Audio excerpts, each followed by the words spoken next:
क्या हाल है दोस्तों। आज हम रिवाइज करने वाले हैं माइंड मैप या फिर बैकलॉग, कुछ भी बोल सकते हो इस क्लास को, लेकिन हम पूरा का पूरा चैप्टर करने वाले हैं लॉज ऑफ मोशन, जिसमें हम न्यूटन्स लॉ, डिफरेंट फोर्सेस के बारे में पढ़ेंगे और जितने भी डिफरेंट कॉन्सेप्ट्स होते हैं सबको एक बार रिवाइज कर लेंगे बहुत डीप जाके, बहुत अच्छे से, ताकि हम ना भूलें। एक वीडियो में ही सब कुछ डालने वाला हूं ताकि 5 वीडियोस ना देखनी पड़े। ये नहीं मैं तुम्हें कहूंगा कि पिछली वीडियो देख के आओ, अगली वीडियो देख के आओ, तब ये वाला ऐसा काम होगा, बिल्कुल भी नहीं होने वाला। कंप्लीट चैप्टर इसी में करने वाले और साथ ही साथ जितना कम समय में हम कर सके उतना ट्राई करेंगे। चलो और टाइम वेस्ट ना करते हुए, मेरा नाम है राजन चोपड़ा। हम यहाँ पर जितने भी रिवीजन हो सकते हैं चैप्टर के, फिजिक्स के चैप्टर, वो सारे करते हैं। तो जिसमें हम आज लॉज ऑफ मोशन पे पहुंच चुके हैं। तो न्यूटन्स लॉ में सबसे पहली चीज आती है which is first law. First law में हमने एक बात सुनी हुई है जिसे हम बोलते हैं इनर्शिया। इनर्शिया डिपेंड करता है मास पे। कहने का मतलब इनर्शिया क्या होता है? ये किसी भी बॉडी की प्रॉपर्टी होती है जो कि चेंज को रिस्ट्रिक्ट करती है। अगर कोई पार्टिकल, अगर कोई बॉडी रेस्ट पे रहना चाहती है तो वो रेस्ट पे ही रहेगी, चेंज नहीं लाना चाहेगी वो बॉडी। अगर कोई बॉडी यूनिफॉर्म मोशन में है, सेम वेलोसिटी है उसकी हमेशा 1 मीटर पर सेकंड, 1 मीटर पर सेकंड, 1 मीटर पर सेकंड, और स्ट्रेट लाइन में ही है। स्ट्रेट लाइन इसलिए क्योंकि अगर डायरेक्शन भी चेंज हुई, तो मैंने बताया था ना वेलोसिटी के पास दो चीजें होती हैं, एक मैग्नीट्यूड और एक डायरेक्शन। अगर मैग्नीट्यूड चेंज हुआ तो भी एक्सेलरेशन आ जाएगी, अगर डायरेक्शन चेंज हुई तो भी एक्सेलरेशन आ जाएगी। तो हमें दोनों ही नहीं चेंज करना है यूनिफॉर्म मोशन में। इसका मतलब है अगर कोई बॉडी रेस्ट पे हुई तो रेस्ट पे ही रहना चाहेगी, मोशन में हुई तो मोशन में रहना चाहेगी, यूनिफॉर्म मोशन में, जब तक उस पर कोई नेट एक्सटर्नल फोर्स ना लग जाए। ये नेट वर्ड क्यों यूज किया है अभी बताता हूं। नेट एक्सटर्नल फोर्स, मान लो एक बॉक्स और वो आगे की तरफ चल रहा है 5 मीटर पर सेकंड से, यहां लग गया 10 न्यूटन, यहां भी लग गया 10 न्यूटन। नेट फोर्स तो जीरो हो गया ना, फोर्स लग रहा था लेकिन कोई नेट फोर्स नहीं लग रहा है उस पर, तो इसका मतलब है नेट फोर्स जीरो है, ये 5 से ही चलती रहेगी, ऐसा कुछ। तो हम यहां पे क्या कहेंगे, नेट एक्सटर्नल फोर्स किसी भी बॉडी पे क्या होना चाहिए, जीरो होना चाहिए, नेट फोर्स नहीं होना चाहिए। क्योंकि अगर इसके अलावा कोई भी फोर्स हुआ, अगर मान लो यहां से मैं 11 लगा देता और यहां 10 लग रहा है, तो ये बॉडी इधर ये हो जाती इसकी डायरेक्शन और यहां जाना चाह रही है वेलोसिटी, तो इसके बीच में कहीं ऐसा सा पाथ हो जाता जो मैंने लास्ट टाइम प्रोजेक्टाइल मोशन में बताया था। बट अभी मैं कंफ्यूज नहीं करना चाहूंगा, अभी हम सिंपल भाषा में इतना ही याद रखेंगे, न्यूटन्स फर्स्ट लॉ के अकॉर्डिंग अगर कभी भी बॉडी रेस्ट पे है तो रेस्ट पे रहना चाहेगी, मोशन में तो मोशन में रहना चाहेगी, यूनिफॉर्म मोशन की बात कर रहा हूं, जब तक उस पर कोई नेट एक्सटर्नल फोर्स ना लग जाए। ठीक है, इतनी सी बात थी सिर्फ। इनर्शिया का मतलब होता है वो प्रॉपर्टी ऑफ द बॉडी जो कि चेंज को रिस्ट्रिक्ट करती है। और इनर्शिया को मेजर कैसे किया जाता है, मास से मेजर किया जाता है। जितना ज्यादा मास उतना ज्यादा इनर्शिया, उतना ज्यादा वो रिस्ट्रिक्ट करके रखेगी मोशन को। बस इतना ही ध्यान रख लेते हैं अभी के लिए।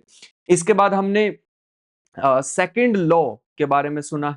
सेकंड लॉ हमारे पास होता है कि अगर कभी भी किसी बॉडी पे नेट एक्सटर्नल फोर्स लग जाए तो उसका कॉज क्या होगा, उसका कॉन्सिक्वेंस क्या होगा, which is mass into acceleration. कहने का मतलब है हमारे पास जो जब भी कोई एक्सटर्नल फोर्स लगता है तो वहां पे हमें चेंज दिखाई देता है इसी यूनिफॉर्म मोशन का, या तो डायरेक्शन चेंज होगी या तो मैग्नीट्यूड चेंज होगा वेलोसिटी का, ऐसा कुछ। लेकिन ये सेकंड लॉ की फुल फॉर्म, फुल एकदम वैसी वाली फॉर्म नहीं है जैसी हम जैसे हम यूजुअली सोचते हैं। हम ऐसा सोचते हैं ना, F equal to m is the actual Newton second law. हाँ, इसमें थोड़ी सी कमी है, ये हमेशा वर्क नहीं करता है। अभी हम मान के चल रहे हैं कि सिर्फ या तो मैग्नीट्यूड चेंज होगा या डायरेक्शन चेंज होगी, किसकी, वेलोसिटी की। लेकिन अगर मास चेंज हुआ तो मास भी तो चेंज हो सकता है। लेकिन उन सारी बातों में घुसने से पहले हमें एक वर्ड को डिस्कस करना होगा जिसका नाम होता है मोमेंटम। मोमेंटम का मतलब साधारण भाषा में ऐसे याद रख लो, अमाउंट ऑफ मोशन। इतने से अपना काम चल जाएगा। अगर अमाउंट ऑफ मोशन का मतलब, अगर मान लो मेरे पास ये माउस है और मैंने इसे फेंक दिया, तो इसके पास दो चीजें होंगी जब ये हवा में उड़ रहा होगा, एक इसका मास और एक इसकी वेलोसिटी। इसका जितना ज्यादा मास होगा उतनी कम वेलोसिटी होने वाली है ना, उसको फेंकना उतना ही मुश्किल होगा, इनर्शिया ज्यादा होगा उसका। और जितना कम मास होगा उसको चलाना उतना इजी होगा। जैसे एक electron near the speed of light move कर सकता है, not at the speed of light but near the speed of light move कर सकता है, लेकिन एक स्पेसशिप नहीं मूव कर सकती। उसको चलाने के लिए उतनी ही ज्यादा एनर्जी देनी पड़ेगी क्योंकि उसका एनर्शिया बहुत ज्यादा, उसके चेंज, वो जो एनर्शिया वाला पार्ट है उसका चेंज के लिए हमें बहुत ज्यादा एनर्जी देनी पड़ती है वहां तक ग्रेट वेलोसिटी तक पहुंचाने के लिए। तो मोमेंटम हमारे पास दो चीजों से मिलकर बनता है, एक मास और एक वेलोसिटी। और मतलब कभी भी कोई चीज चल रही है तो उस पैकेट के अंदर दो चीजें हैं, एक मास है और एक वेलोसिटी है, इतना ही ध्यान रख लो। अगर बहुत बड़ा सामने ग्लास है और तुम्हारे सामने दो ऑप्शन दिए जाए, एक छोटा सा पत्थर एक बड़ा सा पत्थर, और थोड़े डिस्टेंस पे है वो ग्लास, तो तुम कौन सा पत्थर फेंकोगे? ऑब्वियस सी बात है तुम छोटे वाला उठा के फेंकोगे, क्योंकि वो तेज मार सकते हो तुम उस ग्लास पे। On the other hand guarantee नहीं है कि अगर वो टफन ग्लास हुआ तो वो टूट जाएगा तुम्हारे तेज मारने से भी। बड़े वाले पत्थर से वो टूट तो 100% गारंटी के साथ जाएगा, लेकिन वहां तक मैं फेंक नहीं पाऊंगा क्योंकि उसका मास ज्यादा है। इसका मतलब हमारे पास अमाउंट ऑफ मोशन की जब भी हम बात करें तो उसकी मेजर के लिए हमारे पास दो चीजें होती हैं, एक मास और एक वेलोसिटी। इस चीज का ध्यान रखना होगा। जैसे मैं तुम्हें एक एग्जांपल से समझाता हूं, उससे पहले ये जो मोमेंटम है इसके यूनिट्स की बात कर लेते हैं। हम मास के यूनिट क्या होते हैं? केजी। और वेलोसिटी के होते हैं मीटर पर सेकंड। अगर मैं सीजीएस यूनिट की बात करूं तो gram centimetre second minus one. और अगर मैं इसके डायमेंशंस की बात करूं तो डायमेंशंस भी लिखे जा सकते हैं।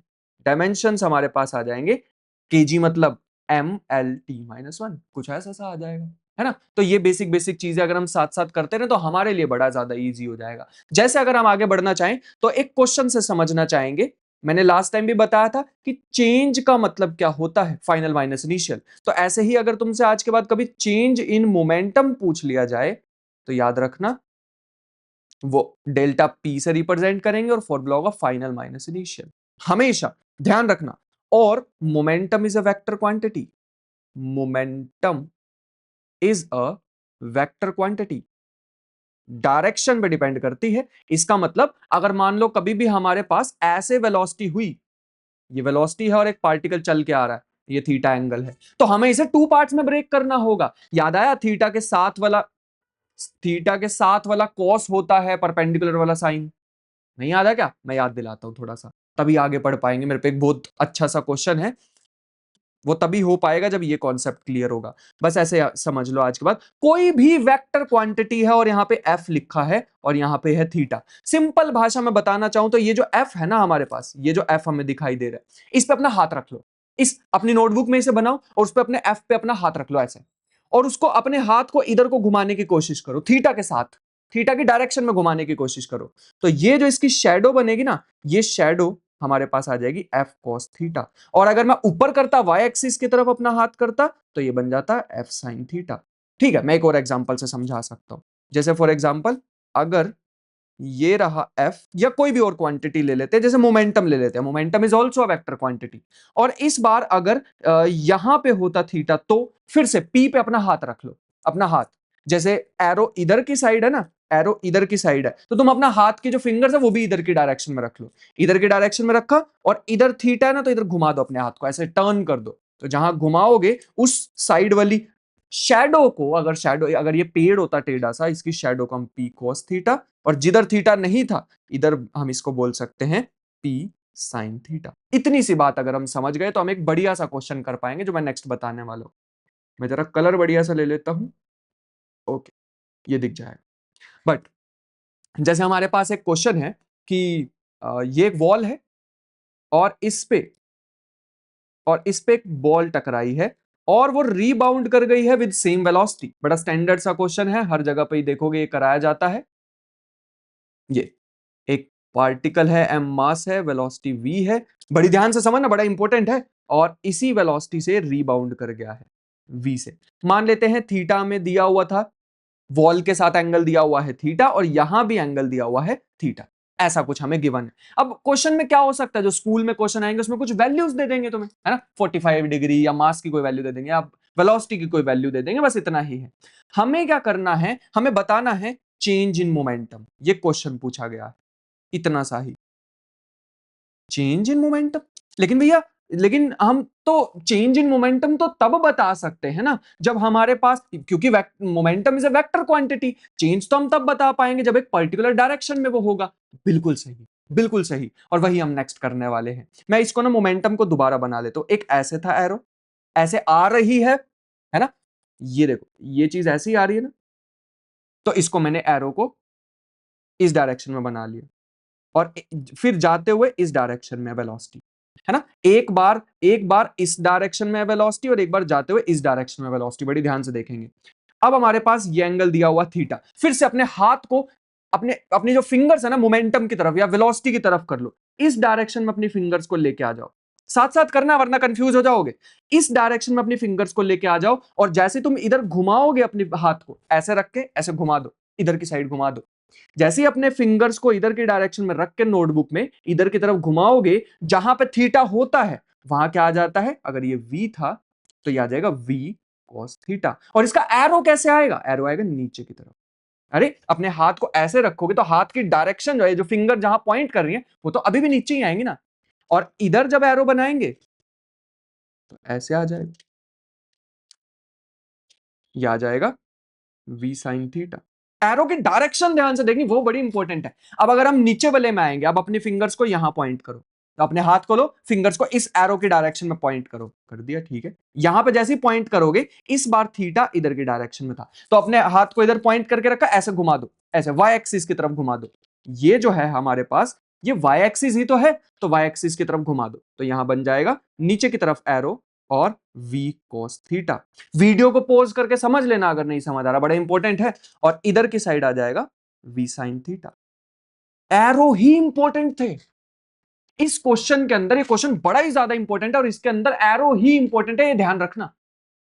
बिलीव मी बहुत ज्यादा फायदा होगा ये छोटी सी बात अगर हम समझ गए तो। ठीक है, सारे एरोज हमारे पास आ गए। इस क्वेश्चन को टू पार्ट्स में ब्रेक कर देते हैं, अलोंग एक्स एक्सिस और एक अलोंग वाई एक्सिस।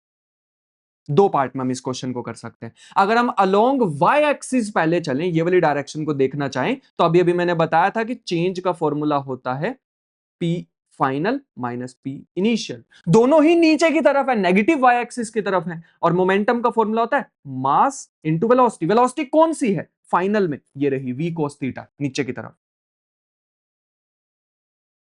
माइनस। और इनिशियल में देखें तब भी velocity v cos theta y axis की तरफ देखनी है। जब भी हमारे पास पूरी फिजिक्स में, मैं हमेशा अपनी क्लास में कहता हूं, जब भी हमारे पास पूरी फिजिक्स में कोई भी क्वांटिटी, कोई भी वेक्टर क्वांटिटी किसी रैंडम डायरेक्शन में दिख रही हो, ना तो हॉरिजॉन्टल दिख रही है ना वर्टिकल दिख रही है, तुम्हारे दिमाग में बत्ती जलनी चाहिए। तुम्हारे दिमाग में ऐसा आना चाहिए कि भाई कुछ गड़बड़ है, इसको टू पार्ट्स में ब्रेक करेंगे। या तो ट्राई करा करो कि वो हॉरिजॉन्टल डायरेक्शन में हो या वर्टिकल डायरेक्शन में हो। सारे के सारे जितने भी फोर्सेस होते हैं वो दो एक्सिस की तरफ हो, इनके या तो इस एक्सिस की तरफ हो या इस एक्सिस की तरफ हो। इसके अलावा तुम्हें कहीं भी ऐसा टेढ़ा मेढ़ा सा दिखाई दे रहा है, उसको टू पार्ट्स में ब्रेक कर लो। हमेशा हमेशा हमेशा ध्यान रखना, वेक्टर क्वांटिटी में बहुत आसान हो जाता है उससे। अब माइनस माइनस प्लस हुआ, ये दोनों कैंसिल हो जाएंगे और हमारे पास जीरो आ जाएगा। वाई की डायरेक्शन में there is no change in momentum. अगर हम एक्स की डायरेक्शन में आए तो हमारे पास आ जाएगा P final minus P initial. X की डायरेक्शन में ध्यान से देखना पड़ेगा, इनिशियली हमारे पास ये रहा एरो, ये रहा, इसीलिए मैंने कहा था एरो मैटर करते हैं। ये रहा हमारे पास एरो इनिशियल वाला। तो जैसे हम इसको देख रहे हैं ये पॉजिटिव एक्स एक्सिस की तरफ है, तो पॉजिटिव लिख देते हैं P साइन थीटा।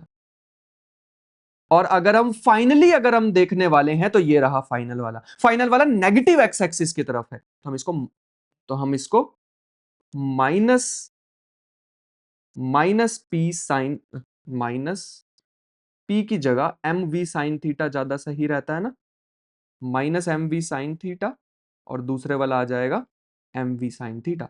इस बार अगर हम देख पा रहे हैं जीरो नहीं आएगा आंसर, इस बार हमारे पास आंसर आ रहा है two M v sine theta. अगर हमें कोई वैल्यू दी होती तो हम पुट भी कर देते। इसका मतलब हाँ, चेंज इन मोमेंटम हमने निकाला तो वाई एक्सिस की तरफ कोई चेंज नहीं था, लेकिन एक्स एक्सिस की तरफ चेंज इन मोमेंटम हमारी ये क्वांटिटी आ रही है।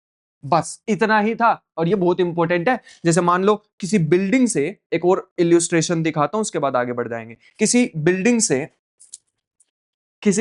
अगर किसी पत्थर को फेंक दिया एच हाइट से, ठीक है, और कहा कि जब वो वापस गया तो वो एच डैश हाइट तक गया। ध्यान से समझना, ध्यान से समझना।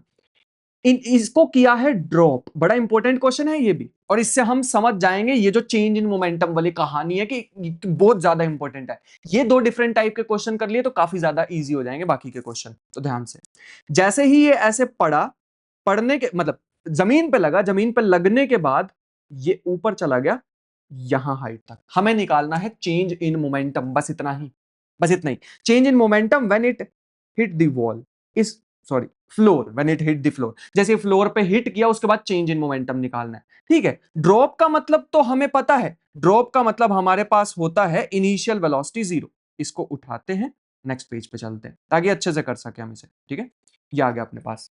अब हम इसमें क्या कर रहे हैं, ड्रॉप का मीनिंग ढूंढते हैं, विच इज u0 दे रखा है, पहले वाली कंडीशन। हमें अगर चेंज इन मोमेंटम निकालना है, इस बार तो कोई रैंडम डायरेक्शन में थोड़ी, इस बार cos थीटा sin थीटा थोड़ी आएंगे। cos थीटा sin थीटा तब आते हैं जब कोई रैंडम सी डायरेक्शन हो। इस बार या तो ये नीचे जा रहा है या तो ये ऊपर जा रहा है, दो ही तो डायरेक्शन है, कोई दिक्कत नहीं है, हम निकाल देंगे। इसके लिए हमें क्या करना होगा, P final minus P initial. Mass तो हमें गिवन ही होगा, तो हम लिख देंगे m और वेलोसिटी फाइनल वाली माइनस m वेलोसिटी इनिशियल वाली। अब ध्यान से समझना हमें क्या वेलोसिटी फाइनल और इनिशियल रखनी है, ध्यान से, बड़ी इंपॉर्टेंट है ये चीज। यहां पे जब ये दीवार के साथ टकरा रहा होगा, ये जो वेलोसिटी हमारे पास आएगी, हालांकि इस जर्नी के लिए यहां जो ये u जीरो है, ड्रॉप किया है, ये जीरो है, और ये क्या होगी, ये फाइनल होगी इस जर्नी के लिए। लेकिन लेकिन लेकिन हमें जब मोमेंटम निकालना है तो हमारे को ये v इनिशियल मिलने वाली है। ये तो बड़ी कंफ्यूजिंग बात हो गई। जब हम इस फ्लोर पे टकरा रहे थे, जब इस फ्लोर पे लग रही थी, जब लग रही थी, तो ये वाली वेलोसिटी हमारे लिए v इनिशियल होने वाली है। फ्लोर के लिए तो ये इनिशियल होगी ना, इस जर्नी के लिए हां ये फाइनल होगी, लेकिन फ्लोर के लिए इनिशियल होगी, और फ्लोर के लिए ये वाली वेलोसिटी फाइनल होने वाली है, v फाइनल। अब इसको सॉल्व करने की कोशिश करते हैं। ठीक है, अभी इस v इनिशियल v फाइनल बाद में निकालेंगे। पहले हम एक वन वे जर्नी की बात करते हैं, इस वाली जर्नी की बात करते हैं। इनिशियल वेलोसिटी 0, हाइट दे रखी है h, हमेशा मैंने बताया है नीचे की डायरेक्शन इज ऑलवेज नेगेटिव। इसका मतलब अपने पास आ जाएगा v square minus u square equal to 2as। v कितना होगा, ये vi, फ्लोर पे लगने वाली वेलोसिटी। u कितना है, 0 ड्रॉप किया था।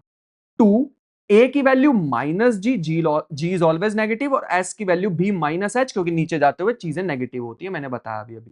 तो v इनिशियल का स्क्वायर आ जाएगा 2gh, या vi हमारे पास आ जाएगा 2gh। ये क्या आया है, फ्लोर पे लगने वाली इनिशियल वेलोसिटी, हालांकि इस जर्नी की फाइनल थी, ये इंपॉर्टेंट बात थी।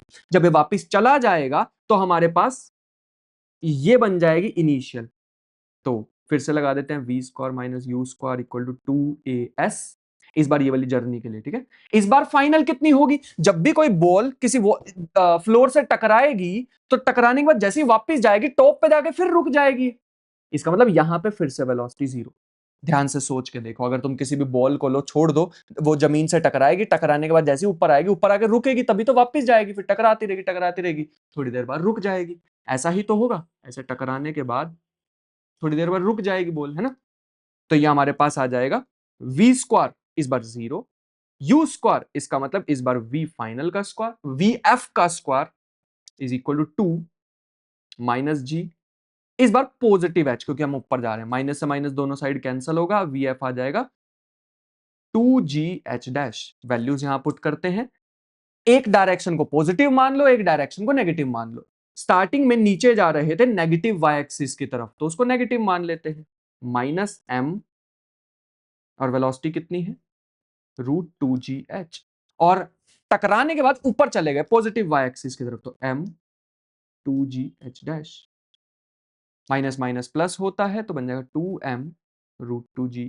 नहीं, प्लस नहीं हो पाएगा ये, इस बार कॉमन ले सकते हैं हम चीजों को। कॉमन क्या आ जाएगा, एक m कॉमन आ जाएगा और √2g कॉमन आ जाएगा, और ब्रैकेट में बचेगा √h dash minus, sorry, plus √h, खत्म। ये वीडियो को पॉज करके जरूर से एक बार इस क्वेश्चन को दोबारा देख लेना, मैं हाईली रिकमेंड करूंगा कि इसको एक और बार देख लो, पक्का हो जाएगा अगर ये क्वेश्चन, ये वाला और इससे पिछले वाला, तो भाई हमारे आगे के दो टॉपिक बहुत आसान हो जाएंगे। क्योंकि जब मैं नेक्स्ट दो टॉपिक बताने वाला हूं, न्यूटन के सेकंड लॉ को दोबारा, और एक मैं बताने वाला हूं इम्पल्स के बारे में, तो वो यही, समझ गए, बड़ा इजी हो जाएगा तुम लोगों के लिए फिर से वो। ठीक है, अब हमने मोमेंटम समझ लिया है, हम न्यूटन सेकंड लॉ पे वापस आना चाहेंगे। न्यूटन सेकंड लॉ, क्योंकि न्यूटन सेकंड लॉ में अभी मैंने बताया था कि न्यूटन सेकंड लॉ तब आता है जब कोई नेट फोर्स लग रहा हो, F is directly proportional to, अब हम क्या करने वाले हैं, इसकी एक्चुअल जो जो जिसमें सारी कंसीडरेशन में आ जाए चीजें, इस बार आएगा change in momentum divide by time.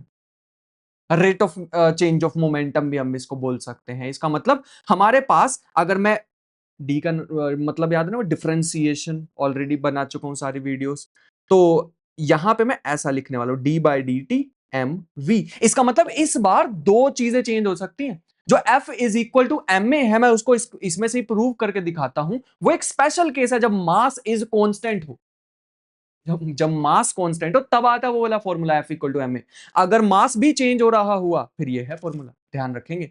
तो इस बार अगर मैं इस वाले को आगे थोड़ा बढ़ाना चाहूं, प्रोपोर्शनल को हटाते हैं तो एक कांस्टेंट आता है, तो ये बन जाएगा dp बाई dt। dp का मतलब है change in momentum divide by time.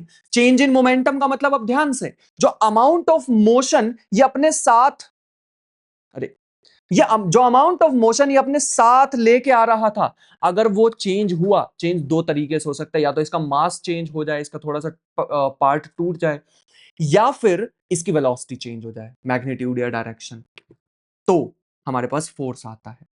अगर हम एसआई यूनिट की बात करें, इन एसआई यूनिट, तो एक के की वैल्यू हमें दिखाई देती है 1 होती है, और हमारे पास आ जाएगा F equal to dp by d T.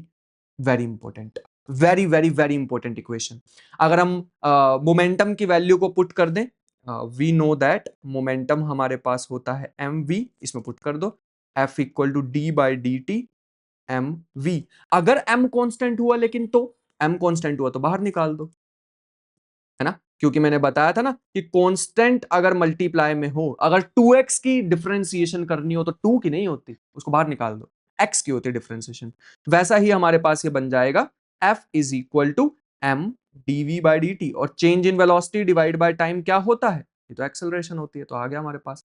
इसका एक स्पेशल केस था, हमें ये पता लगी आज बात कि F is equal to m is a special case जब मास कांस्टेंट हो।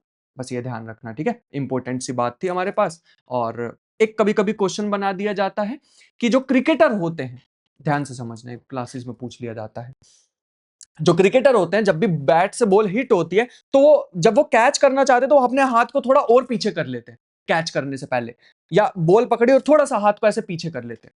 ऐसे समझो कि मेरे सामने एक बॉल आ रही है, मैं ऐसे करके भी तो पकड़ सकता था, ये बॉल आ रही है और मैंने ऐसे करके पकड़ लिया, नहीं, वो उसको थोड़ा और पीछे ले आते ताकि उसका इंपैक्ट कम हो सके। मैं बताता हूं कैसे। हमने अभी अभी देखा है F is equal to dp divide by dt, है ना, है ना, ठीक है। अब हमें पता है dp का मतलब होता है चेंज इन मोमेंटम। बस d तब लगता है जब छोटा चेंज हो। डेल्टा, डेल्टा भी चेंज इन मोमेंटम था, डेल्टा p, और dp भी चेंज इन मोमेंटम है। बस dp का मतलब होता है स्मॉल चेंज, ठीक है, छोटा सा चेंज हुआ है, change in momentum. Change in momentum का मतलब हो गया P final minus P initial. अब मैंने बाद में तो एंड में तो बॉल को पकड़ ही लूंगा ना, चाहे अपने हाथ को थोड़ा और पीछे कर दूं, थोड़ा सा टाइम गैप ले लिया, बॉल आ रही है, मैं ऐसे करके पकड़ सकता था, लेकिन मैंने और पीछे करके अपना हाथ से उसको बॉल को पकड़ा है। इसका मतलब फाइनल मोमेंटम तो जीरो ही होगा, क्योंकि मैं रोक दूंगा ना बॉल को पकड़ लूंगा तो उसकी वेलोसिटी जीरो हो जाएगी, फाइनल तो जीरो, लेकिन इनिशियल कुछ तो मोमेंटम होगा। जैसे ही बैट से वो बॉल हिट हुई होगी, इनिशियल कुछ तो मोमेंटम होगा, लेकिन ये जो भी मोमेंटम होगा वो होने वाला है कांस्टेंट, एक फिक्स्ड वेलोसिटी से आ रहा है, उसका कुछ फिक्स्ड मास है, तो ये मोमेंटम। अब बचेगा फिर हमारे पास, अगर ये पार्ट हो गया कांस्टेंट, तो फोर्स किस पे डिपेंड करता है, फोर्स डिपेंड करेगा टाइम पे। मैं जितना डिले करूंगा उस बॉल को पकड़ने में, उतना कम इंपैक्ट लगेगा मेरे हाथों में, है ना। इसका मतलब है जितना टाइम बढ़ाऊंगा उतना ही फोर्स कम लगेगा मेरे हाथों पे। इसलिए हम अपने हाथ को ऐसे थोड़ा सा पीछे कर लेते हैं इंपैक्ट को घटाने के लिए। तो ये भी एक छोटी सी एप्लीकेशन होती है जिसको हम ध्यान रखें तो हमारे लिए ज्यादा यूजफुल होगा, क्लास में पूछ लिया जाता है। पक्का क्लियर हो गया, ठीक है। एक हमारे पास आता है conservation of linear momentum. Linear word क्यों बोल रहे हैं, लीनियर मतलब अभी हम गोल नहीं घुमा रहे हैं, चीजों को सीधा सीधा चला रहे हैं, एक्स एक्सिस की तरफ, वाई एक्सिस की तरफ, जेड एक्सिस की तरफ, गोल नहीं घुमाना, उसके लिए आगे एक पूरा चैप्टर आने वाला है हमारे पास। कंजर्वेशन ऑफ लीनियर मोमेंटम का मतलब है, हमने अभी अभी पढ़ा F equal to dp divide by dt, है ना। अगर मैं क्रॉस मल्टीप्लाई कर दूं तो F into d t equal to dp, integrating both side कर दूं, डिफरेंशिएशन को, अगर मुझे डिफरेंशिएशन को हटाना है तो जस्ट मैंने उसका रिवर्स ऑपरेशन इंटीग्रेशन बताया था। अगर मैं दोनों साइड डिफरेंशिएशन कर दूं, और अब हम एज्यूम करते हैं, assuming there is no external force on a system, external force on a system is zero. कोई बाहर से फोर्स नहीं लग रहा, मेरे पास एक गन है, उसके अंदर एक बुलेट है, मैंने उसको फायर कर दिया, अब उसके अंदर कोई तीसरी चीज नहीं आ रही है, या तो गन है या बुलेट है, आपस में फोर्स लगा सकते हैं लेकिन कोई तीसरी चीज नहीं आ रही है। तो ये बुलेट और गन का एक सिस्टम बन गया। अब इस सिस्टम के अंदर जब तक कोई तीसरी चीज आके फोर्स ना लगा दे, ना कोई फ्रिक्शन होना चाहिए, ना कोई एयर रेजिस्टेंस होना चाहिए, कुछ भी नहीं होना चाहिए, then the momentum is conserved. और बहुत ही ज्यादा पावरफुल लॉ है ये, मैं बता रहा हूं, बहुत ही ज्यादा। ढूंढा करो कि कब हम लगा सकते हैं मोमेंटम कंजर्वेशन को, ऐसे क्वेश्चन ढूंढा करो, ऐसी सिचुएशन ढूंढा करो, भाई मोमेंटम कंजर्वेशन लग सकता क्या, तो पहली प्रेफरेंस उसे देनी है।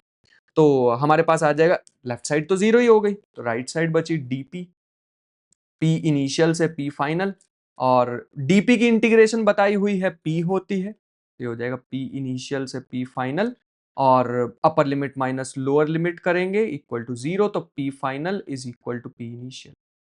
This will be our formula. इसका मतलब है, अगर मैं इसको सिंप्लीफाई करके बताना चाहूं, इफ एक्सटर्नल फोर्सेस, सिस्टम आपस में फोर्स लगा सकते हैं, अगर मेरे पास एक गन है, उसके अंदर एक बुलेट है, जैसे मैं फायर करूंगा, आपस में गन और बुलेट आपस में भिड़ सकते हैं, आपस में एक दूसरे को फोर्स लगा सकते हैं, लेकिन कोई तीसरी चीज नहीं आनी चाहिए, बस इतना सा ही है। ठीक है, तो हमारे पास आ जाएगा p initial is equal to p final, momentum initial का is equal to momentum final का ऑफ अ सिस्टम, अकेली अकेली चीज का नहीं, ये भी बड़ी इंपॉर्टेंट बात है। P initial of system is equal to p final of a system. अब ये समझना थोड़ा सा डिफिकल्ट हो सकता है, तो एक सिचुएशन लेते हैं, और मेरे को जो पर्सनली सबसे बढ़िया लगती है वो है recoil of a gun. Recoil of a gun में हमारे पास क्या होता है, मान लो एक गन है हमारे पास, सिंपल साधारण सा देसी सी गन बनाने वाला हूं, कुछ ऐसे, ये है इनिशियल सिचुएशन। तो बताना इनिशियल मोमेंटम कितना होगा सिस्टम का, सिर्फ बुलेट का नहीं, सिर्फ गन का नहीं, दोनों का मिला के मोमेंटम कंजर्व रहने वाला है। अगर तुम्हें कभी भी कोई बोले ना कि momentum of this gun is remains conserve, गलत है, सिस्टम का कंजर्व रहता है, ये ध्यान रखना है। तो इनिशियल मोमेंटम की अगर हम बात करें, तो अगर गन का मास है एम जी, और गन की वेलोसिटी स्टार्टिंग में मैंने हाथ में पकड़ी हुई है सिर्फ गन, तो जीरो है, चल ही नहीं रही गन। और बाद में अगर मान लें, सॉरी अभी बुलेट की रह गई ना, और बुलेट के मास है अगर एम बी, तो बुलेट की वेलोसिटी भी है जीरो। इसका मतलब स्टार्टिंग में ना तो बुलेट के पास कोई वेलोसिटी थी, ना ही गन के पास कोई वेलोसिटी थी। लेकिन अगर हम फाइनल सिचुएशन की बात करें, जैसे मैंने इसको फायर कर दिया है, तो बुलेट जाएगी आगे। अगर इनिशियल मोमेंटम जीरो है, तो बाद में भी जीरो ही होना चाहिए। Total total total word is very important. Momentum conserve रहना चाहिए ना, तीसरी चीज ने तो आके कोई इंटरफेयर किया नहीं, तो इसका मतलब है मोमेंटम कंजर्व रहना चाहिए। अगर स्टार्टिंग में टोटल मोमेंटम की वैल्यू आ रही है जीरो, तो बाद में भी जीरो ही आनी चाहिए। इसका मतलब बुलेट जाएगी आगे, तो बुलेट थोड़ा सा मोमेंटम इसमें भी दे के जाएगी पीछे की साइड, ताकि रिकॉइल हो जाए गन, और टोटल इंपैक्ट जो हो जाए, टोटल मोमेंटम तब भी जीरो ही रहे। कहने का मतलब बाद में velocity m g v g plus m b v b, मुझे नहीं पता कि गन की रिकॉल आगे की साइड होगी या पीछे की साइड होगी, अभी ऐसे ही मान के चलते हैं।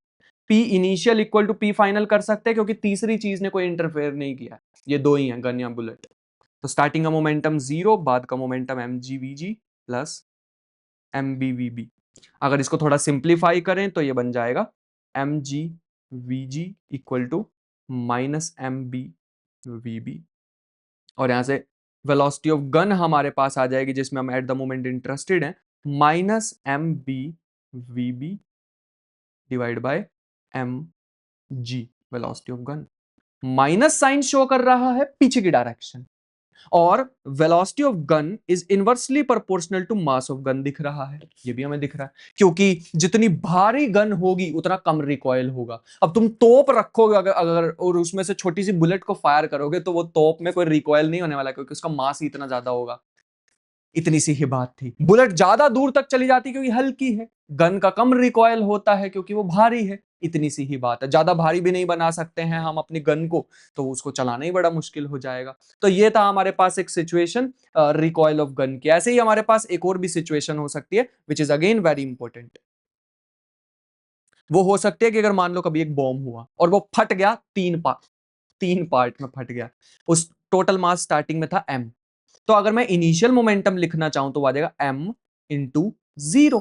अरे चल ही नहीं रहा है तो पड़ा हुआ है स्टार्टिंग में, लेकिन बाद में एक पार्ट, 3 पार्ट हुए इसके, विच इज m/3, मतलब m/3 m/3 m/3 में डिवाइड हो गए।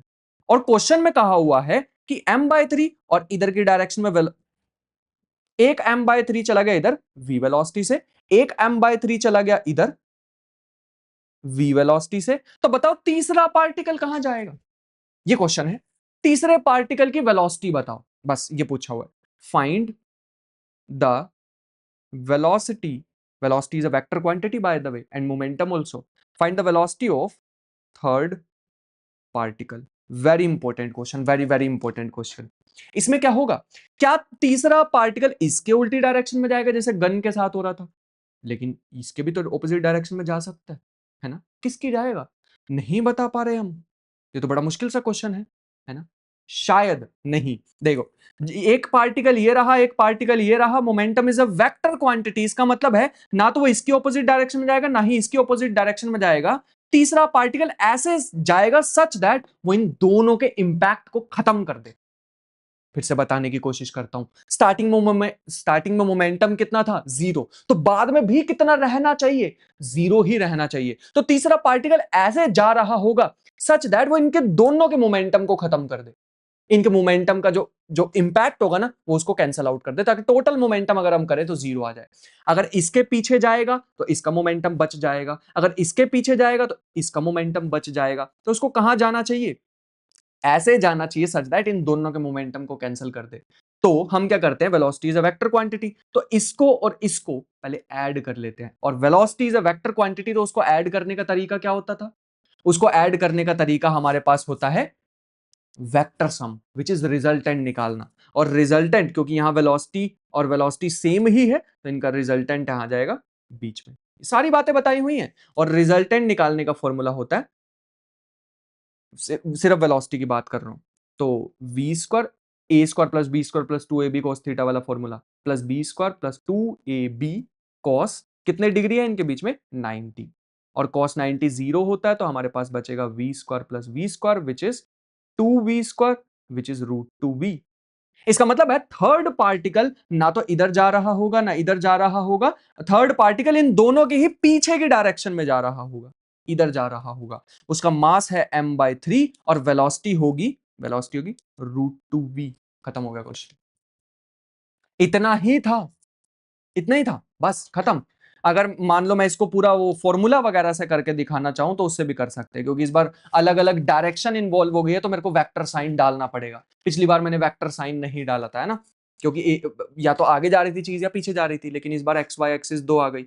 और ये जेड एक्सिस नहीं है, वेट वेट वेट, ये जेड एक्सिस नहीं है, ये सारा कुछ मेरे ये जो मैं आईपैड पे जिस पे लिख रहा हूं इसी के ऊपर हो रहा है, 2 डायमेंशन में हो रहा है। ये रही एक्स एक्सिस, ये रही वाई एक्सिस, ये वाई एक्स, ये जो थर्ड क्वाड्रेंट होता है, पहला क्वाड्रेंट, ये सेकंड क्वाड्रेंट, ये थर्ड क्वाड्रेंट में हो रहा है ये सारा काम।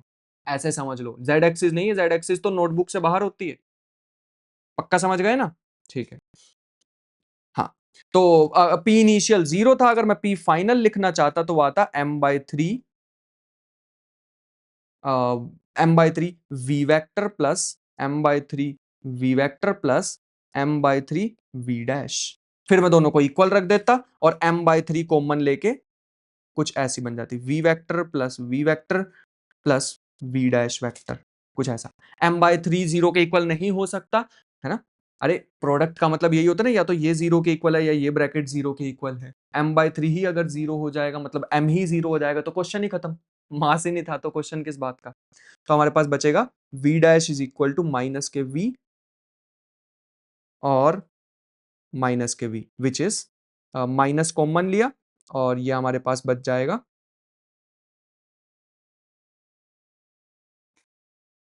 v vector plus v vector. अब तुम कहोगे अगर ये दोनों सेम ही है v तो इसको 2v लिख दो, एज सिंपल एज दैट।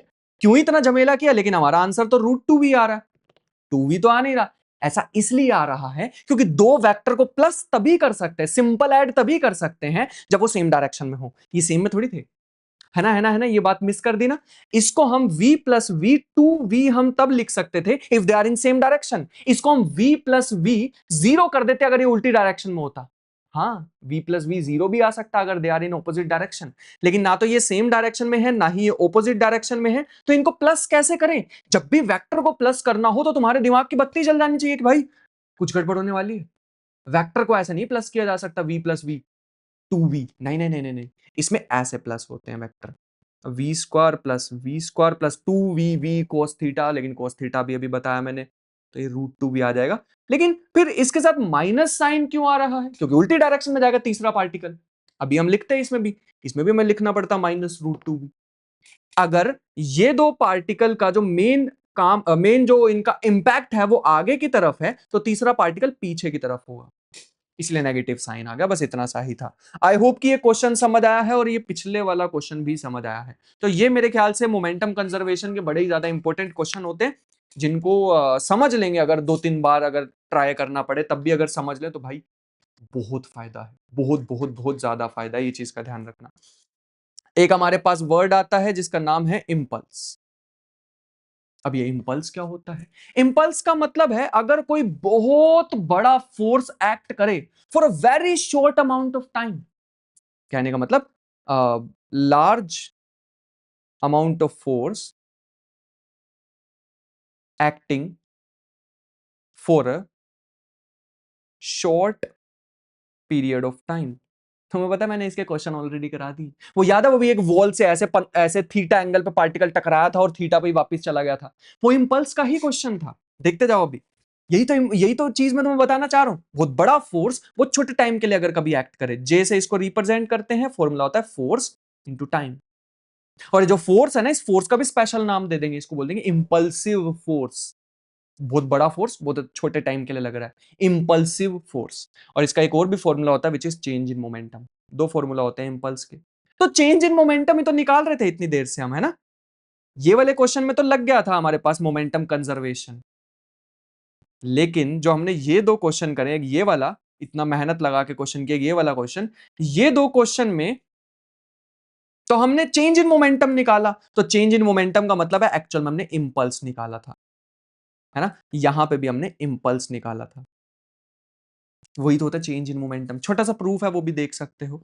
अगर हम मान ले कि इस छोटे से टाइम के लिए फोर्स कांस्टेंट है, पहले हमने मोमेंटम कंजर्वेशन के लिए फोर्स, एक्सटर्नल फोर्स को जीरो माना था, इस बार मान लेते हैं कि इफ फोर्स इज कांस्टेंट, ये जो छोटा सा टाइम है उसके लिए। तो हमने अभी अभी फॉर्मूला पढ़ा है dp बाई dt, और ये हमारे पास क्रॉस मल्टीप्लाई करके कुछ इस तरीके से इंटीग्रेटिंग बोथ साइड, एफ को बाहर निकाल देंगे क्योंकि कांस्टेंट माना है, कांस्टेंट की इंटीग्रेशन, कांस्टेंट अगर इंटीग्रेशन में दिखे बाहर फेंक दो। तो dt इंटीग्रेशन dp, dt की इंटीग्रेशन हमारे पास जीरो से t, इनिशियल मोमेंटम से फाइनल मोमेंटम, ये बन जाएगा अपर limit minus lower limit, dt की t होती है और dp की p होती है। तो ये बन जाएगा force into time is equal to p final minus p initial, लेकिन फोर्स इंटू टाइम तो इंपल्स होता है। तो ये इसका एक छोटा सा प्रूफ भी था, और इसको हम बोलते हैं इंपल्स मोमेंटम थ्योरम। इस नाम से पूछ ली जाती है तो ध्यान रखना, ये है अपने पास इंपल्स मोमेंटम थ्योरम। ठीक है, इसको कभी कभी इंपल्स को ऐसा भी लिख देंगे F into d T, integration of F into d T. कभी कभी अगर मान लो एग्जाम्पल के तौर पे अगर हमें फोर्स दे दिया 2t² + 2, तो हम सिंपल कैलकुलेट इंपल्स इम्पार्टेड इन 2 सेकेंड्स, हम क्या करेंगे 2t² + 2 dt 0 से 2, 2 सेकंड में तो निकालना था, इसकी इंटीग्रेशन को दो पार्ट में ब्रेक कर दो, तो t² ऐसा कर दो,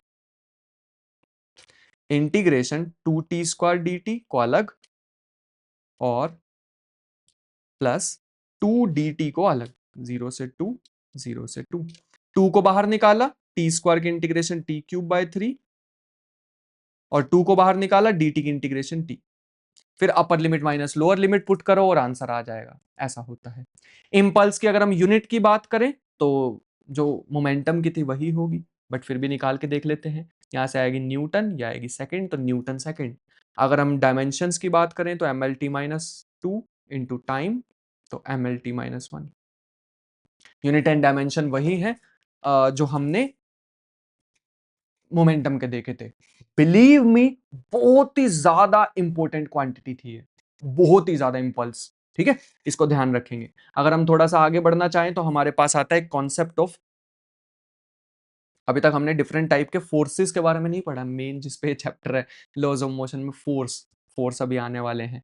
तो एक एक बस लास्ट बात कर लेते हैं, उसके बाद आगे बढ़ जाएंगे। Concept of equilibrium.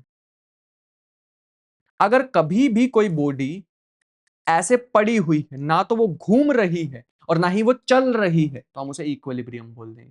तो उसमें लगने वाले जितने भी फोर्सेस होंगे वो टोटल फोर्स जीरो आ जाएंगे। मतलब एक्स एक्सिस के फोर्स भी जीरो और वाई एक्सिस के फोर्स भी जीरो। मैं क्वेश्चन करके दिखाने वाला हूं, बस 1 मिनट देना। ठीक है, घूमनी भी नहीं चाहिए, चलनी भी नहीं चाहिए। ठीक है, इसमें भी दो केसेस हो सकते हैं। अगर कोई बॉडी बिल्कुल ही रेस्ट पे है, रेस्ट पे पड़ी हुई है, तो ना घूम रही है ना चल रही है, इसको हम बोलते हैं स्टैटिक इक्विलिब्रियम। Static equilibrium. और अगर कोई बॉडी चल रही है लेकिन विद यूनिफॉर्म वेलोसिटी, ना तो वेलोसिटी का मैग्नीट्यूड चेंज हो रहा है ना ही डायरेक्शन, तो हम उसे बोलते हैं डायनेमिक इक्विलिब्रियम। इस बात का ध्यान रखेंगे, स्टैटिक और डायनेमिक के बारे में है, दोनों इक्विलिब्रियम में ही, बस एक रुकी हुई है और एक कांस्टेंट वेलोसिटी से चलती जा रही है, चलती जा रही है, बस इतना ही है। ठीक है, अब मैं कुछ फोर्सेस के बारे में बता देता हूं। फोर्स का साधारण भाषा में मतलब पुश और पुल समझ सकते हो, पुश और पुल टू एनी बॉडी। अभी के लिए बिल्कुल सही डेफिनेशन रहेगी, अपनी 9th क्लास में भी तुमने यही पढ़ी होगी, है ना, वैसा ही कुछ। पहले टाइप के फोर्स के बारे में बात कर लेते हैं, which is normal force. Normal force के बारे में एक बात ध्यान रखेंगे कि it acts perpendicular to the surface. जब भी कोई दो सरफेस टच करेंगे, दो सरफेस टच कर गए, तो नॉर्मल फोर्स आ जाएगा। मतलब अगर ये सरफेस पड़ा हुआ है तो इसके ऊपर ये रहा नॉर्मल, अगर थोड़ा टेढ़ा सरफेस पड़ा हुआ है तो टेढ़ा नॉर्मल आ जाएगा। जिस भी सरफेस पे पड़ा हुआ है कोई ऑब्जेक्ट, उसके परपेंडिकुलर होता है नॉर्मल, बस इतना सा ध्यान रखना। अगर कोई ऑब्जेक्ट ऐसे पड़ा हुआ है तो, ऐसे पड़ा है तो, 1 मिनट, टच भी कराना जरूरी है इसे। ये, अगर कोई ऑब्जेक्ट ऐसे पड़ा है तो ये रहा नॉर्मल, सरफेस के परपेंडिकुलर, ये रहा नॉर्मल, सरफेस के परपेंडिकुलर, इसको n1 इसको n2 नाम दे देते हैं। अगर कोई सीढ़ी पड़ी हुई है तो यहां पे देखेंगे तो ये रहा नॉर्मल, यहां से देखेंगे तो ये रहा नॉर्मल, बना दिए दो नॉर्मल। नॉर्मल मतलब सरफेस के परपेंडिकुलर, ऑब्जेक्ट के नहीं। इस चीज का हम ध्यान रखने वाले हैं। आई होप यहां तक समझ आ रहा होगा। पहली बात हो गई नॉर्मल। दूसरा हमारे पास आता है वेट। वेट का सिंपल सा फॉर्मूला याद रखेंगे, mg। फोर्स का फॉर्मूला जैसे हमने एम में करा था, तो अगर हम वेट की बात करें, अर्थ पे बात करें, तो हमारे पास एक्सेलरेशन ड्यू टू ग्रेविटी आ जाती है एक्सेलरेशन की जगह, तो mg। It acts towards the centre of the earth, towards the centre of the earth. अभी के लिए साधारण भाषा में ऐसे समझ लो, डाउनवर्ड्स। हम अगर जब भी देखेंगे तो हमारे लिए तो डाउनवर्ड्स होने वाला, ऑलवेज डाउनवर्ड्स। जैसे एक ऑब्जेक्ट पड़ा हुआ है किसी सरफेस पे, तो नॉर्मल लगता है ऊपर, perpendicular to the surface, mg लगता है नीचे। सरफेस टेढ़ा हो गया तो यहां पे mg इज ऑलवेज डाउनवर्ड, इसको सरफेस से कोई मतलब नहीं, हमेशा नीचे। mg is always downward, mg is always downwards, ऐसा कुछ। ठीक है, बढ़िया। अगर कोई चीज टच ना कर रही हो किसी सरफेस पे तो नॉर्मल तो नहीं आएगा। अगर ये रहा सरफेस और ये रही बॉडी, तो नॉर्मल नहीं आएगा, नॉर्मल के लिए तो टच आना चाहिए, है ना। अगर तुमने अपनी नोटबुक जो तुमने नोटबुक अपने सामने रखी हुई है, वो जिस भी सरफेस पे रखी है उसे टच कर रही है तो नॉर्मल है। लेकिन अगर कोई चीज हवा में है तो इसका मतलब है उस पर नॉर्मल तो नहीं होने वाला, लेकिन mg इज ऑलवेज देयर। इस चीज का हमें ध्यान रखना होगा।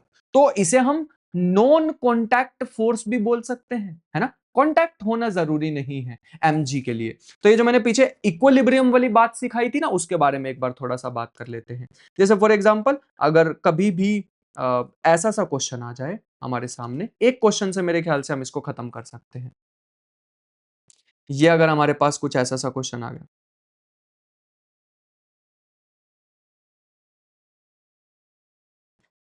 ये, लेकिन लेकिन इसमें तो रस्सी आ गई है ना, एक और फोर्स को डिस्क्राइब कर लेते हैं, कितने, दो हो गए ना, ठीक। तीसरे की बात, टेंशन। टेंशन को हम टी से डिनोट करने, दीज ऑल आर फोर्सेस, सबकी यूनिट न्यूटन ही होने वाली है। टेंशन के बारे में एक चीज ध्यान रख लो, always away from the point, away from the point. बताता हूं इसका मतलब, बताता हूं, ये समझना पड़ेगा थोड़ा सा। मान लो ये एंगल हमें दे रखा है थीटा, ठीक है। मतलब कहने का है कि अगर कभी भी कोई रस्सी हुई, जहां से भी हम उस रस्सी को देखेंगे, इसका मतलब अगर हम इस पॉइंट से देख रहे हैं रस्सी को तो टेंशन दूर की तरफ, अगर मैं इस पॉइंट से देखता तो इधर की तरफ लगती। बस इतनी सी बात ध्यान रख लो, बस खत्म, इतना ही था। अगर मैं यहां से देखूंगा तो इसमें ये लगेगी टेंशन, यहां से देखूंगा तो ये लगेगी टेंशन। दीवार के लिए लगाने की जरूरत ही नहीं है, हमें बॉक्स के बारे में पूछा, जो भी पूछा है। और बॉक्स पे कौन कौन से फोर्स लगेंगे, नीचे लगेगा mg, नॉर्मल लगेगा नहीं क्योंकि टच नहीं हो रखी, रस्सी है तो टेंशन लगेगी। लेकिन ये टेंशन का फोर्स या तो ऐसे होना चाहिए था या तो ऐसे होना चाहिए था, तो किसी टेढ़ी सी डायरेक्शन में है। तो अभी अभी मैंने बताया था, जब भी कोई टेढ़ी सी डायरेक्शन में हो तो कोई दिक्कत लेने वाली बात नहीं है। टेंशन की डायरेक्शन में अपनी फिंगर्स को कर दो, इधर कर दो अपनी फिंगर्स को, और घुमाने की कोशिश करो थीटा की तरफ। जैसे ही घुमाओगे तो यहां आ जाएगा टी कॉस थीटा, और यहां आ जाएगा टी साइन थीटा। अब क्योंकि ये पूरा का पूरा सिस्टम रुका हुआ है, अभी अभी मैंने बताया था, कभी भी कोई इक्विलिब्रियम में चीज हो तो उसके एक्स एक्सिस वाले फोर्सेस को, टोटल फोर्स को जीरो रख दो, और वाई एक्सिस वाले को जीरो रख दो। या फिर ऐसा कर सकते हैं कि ऊपर के फोर्स इज इक्वल टू नीचे के फोर्स। जब भी मोशन नहीं होगा तब, जिस डायरेक्शन में मोशन नहीं है उस डायरेक्शन में ऊपर के फोर्स इक्वल टू नीचे के फोर्स, अगर लेफ्ट राइट में मोशन नहीं है तो लेफ्ट के फोर्स इक्वल टू राइट के फोर्स। इतनी सी बात ध्यान रखनी है। और लेफ्ट के फोर्स इक्वल टू राइट के फोर्स रखेंगे तो ऐसे आ जाएगा। इसको, दो रस्सी थी ना तो हम इसको T1 मान लेते हैं और इसको T2 नाम दे देते हैं, ठीक है। तो ये T1 और ये T2, खत्म। इक्वेशंस को अगर तुमसे जो भी पूछा होगा डिवाइड कर लेना, इन इक्वेशंस को डिवाइड करके आ जाएगा। इस चीज का ध्यान रखेंगे। तो ये था हमारे पास थर्ड टाइप का एक, समझ गए ना। अब इसको डिवाइड कर सकते हैं, T1 sine theta divide by T1 cos theta equal to T2 divide by mg। T1 से T1 कैंसिल होगा, थीटा हमें क्वेश्चन में दिया होगा, क्रॉस मल्टीप्लाई करके T2 निकल जाएगा। T2 की इक्वेशन यहाँ इस वाले में पुट कर देना तो T1 भी आ जाएगा। ऐसे क्वेश्चन किए जा सकते हैं, ठीक है। इसके बाद अगर हम आगे बढ़ना चाहें तो हमारे पास टेंशन हो गई है। एक हमारे पास चीज आती है कि अगर चीजें चलने लग गई तो, ऑब्वियसली बिल्कुल सही बात है। तो हमारे पास आता है एक हमारे पास आ जाता है एक फ्री बॉडी डायग्राम, या फिर हम पुली प्रॉब्लम भी बोल देते हैं उसे। जब चीजें चलने लग गई तो क्या होगा, साधारण सी बात समझ लो। इसको करने से पहले यहां साइड में बता देता हूं, आज के बाद ये दिमाग में उतार लो, बड़ी इंपॉर्टेंट बात है। अगर ये लग रहा है एक फोर्स F, मान लो कोई पीछे भी फोर्स लग रहा है स्मॉल f, ऊपर लगता है नॉर्मल क्योंकि टच हो रहा है, और नीचे लगता है mg। बस रुक जाओ अभी के लिए, पूरी की पूरी बॉडी चल रही है, मान लो यहाँ पे कैपिटल F ज्यादा है स्मॉल f कम है। जिस डायरेक्शन में बॉडी चल रही है वो फोर्सेस पॉजिटिव होंगे। ऐसे समझ लो, direction of motion is equal to positive, खत्म। इतना सही बात थी। जिस डायरेक्शन में चलेगा वो पॉजिटिव, मतलब F पॉजिटिव, पीछे वाला negative, is equal to m में। इस डायरेक्शन में चल रहा था, लेकिन क्या इस डायरेक्शन में कोई मोशन है y एक्सिस की तरफ, नहीं। ये तो लेफ्ट राइट मतलब राइट साइड चल रहा है, y एक्सिस की तरफ तो कोई भी मोशन नहीं है। और जहां मोशन नहीं होता वहां के फोर्सेस को इक्वल रख दो, ऊपर के फोर्स इक्वल टू नीचे के फोर्स, खत्म हो चुका है। इतना ही था। एक और करके दिखाता हूं, मुझे पता थोड़ी कंफ्यूजन हो सकती है। अगर मान लो कभी भी एक बॉडी है, उस पर एक फोर्स लग रहा है ऐसे F, किसी भी थीटा एंगल पे, लेकिन हमें तो नहीं चाहिए होता ऐसा टेढ़ा सा फोर्स, दो पार्ट में ब्रेक करेंगे हम तो इसकी डायरेक्शन में अपनी फिंगर्स को रख दो और इधर घुमाओ अपनी फिंगर्स। जहां हम थीटा की साइड घुमाते हैं वहां क्या आता है, कॉस। तो ये आएगा F cos थीटा। ऊपर की तरफ क्या आएगा, F sin थीटा। लेकिन ऊपर तो ऑलरेडी एक फोर्स लगता है नॉर्मल, वो लगेगा ही लगेगा। नीचे कौन सा फोर्स लगता है, mg। इतने ही फोर्सेस हैं। इस बार ये बॉडी कैसे चल रही होगी, इधर ही तो जाएगी। अगर किसी बॉडी को हम धक्का दे रहे हैं तो इस डायरेक्शन में चल रही होगी। इसका मतलब है इस बार क्या बनेगी इक्वेशन, जिस तरफ चल रही होती है वो पॉजिटिव, पीछे वाला नेगेटिव, लेकिन पीछे तो कोई है ही नहीं, इसका मतलब कोई फोर्स नहीं है पीछे, कोई नेगेटिव नहीं होगा, इज इक्वल टू एम में लिख दो। और इस डायरेक्शन में देयर इज नो मोशन, जहां मोशन नहीं है वहां के फोर्सेस को इक्वल रख दो, मतलब n plus F sine theta ऊपर के फोर्सेस जितने भी हैं इक्वल टू नीचे के फोर्सेस जितने भी हैं, खत्म। हमें ये इक्वेशन ही बनानी सीखनी होती है, बाकी तो सिंप्लीफिकेशन है। अब आ जाएगा जो भी हमें निकालना होगा, है ना। इसके बाद अगर हम आगे बढ़े तो मेनली पुली प्रॉब्लम पे आते हैं कि वो क्या थी। इसको हम कभी कभी एटवुड्स मशीन भी बोल देते हैं, एटवुड्स मशीन। और इसी के साथ समझाता हूं कि मैंने फ्री बॉडी डायग्राम क्या लिखा था। अगर मान लो हमारे पास एक पुली है, पुली हमारे पास क्या करती है, डायरेक्शन ऑफ फोर्स चेंज करने में हेल्प कर देती है। मान लो ये m1 है, ये m2 है, m2 भारी है m1 से, तो वैसी बात है m2 नीचे गिरेगा और m1 ऊपर जाएगा। एटलीस्ट कुछ नहीं तो हमें डायरेक्शन ऑफ मोशन तो मिल ही गया, है ना। नीचे अगर ये नीचे जाएगा 1 मीटर, इसको जबरदस्ती ऊपर 1 मीटर आना पड़ेगा, क्योंकि हम रस्सी इनएक्सटेंसिबल लगा रहे हैं, रस्सी खींच नहीं सकती, इलास्टिक नहीं है, एक्चुअल रस्सी है जो खींच नहीं सकती है, ठीक है। लेंथ उसकी फिक्स्ड रहेगी हमेशा। बढ़िया। अगर हम देखें तो कितने फोर्स लग रहे हैं इस पे। अब डायग्राम में सारा मत करो, अब हम फ्री बॉडी डायग्राम के बारे में बात करेंगे। मतलब एक m2 को अलग बना लो, m1 को अलग बना लो। m2 जाएगा नीचे और m1 जाएगा ऊपर। देख पा रहे हो ना, यहां से एरो इधर से, अरे यहां से m1 ऊपर जाएगा, m2 नीचे जाएगा। और कौन से फोर्स लग रहे हैं, m2 पे। m2 के पास एक रस्सी है, जहां से देखोगे दूर लगती है टेंशन, दूर की तरफ। और m2g नीचे, mg is always downward, mg is always downward. और टेंशन हमेशा ऊपर, दूर, टेंशन हमेशा दूर की तरफ। आपने एक ही टेंशन क्यों बनाई, क्योंकि एक ही रस्सी थी, ये पूरी घूम के इसके ऊपर से ही तो आ रही है ना, इसलिए एक बनाई। पक्का समझ आ रहा है, ठीक है। जहां चलता है वो पॉजिटिव, तो इस बॉक्स के लिए इक्वेशन बनाते हैं। इक्वेशन बनानी सीख गए, खत्म हो जाएगा। तो पहले वाले बॉक्स के लिए बनाएंगे तो हमारे पास आ जाएगा कुछ ऐसा, इस वाले बॉक्स के लिए तो ये बन जाएगा, नीचे चल रहा है तो m2g minus T equal to m2a। इस वाले बॉक्स के लिए बनाएंगे तो हमारे पास आ जाएगा,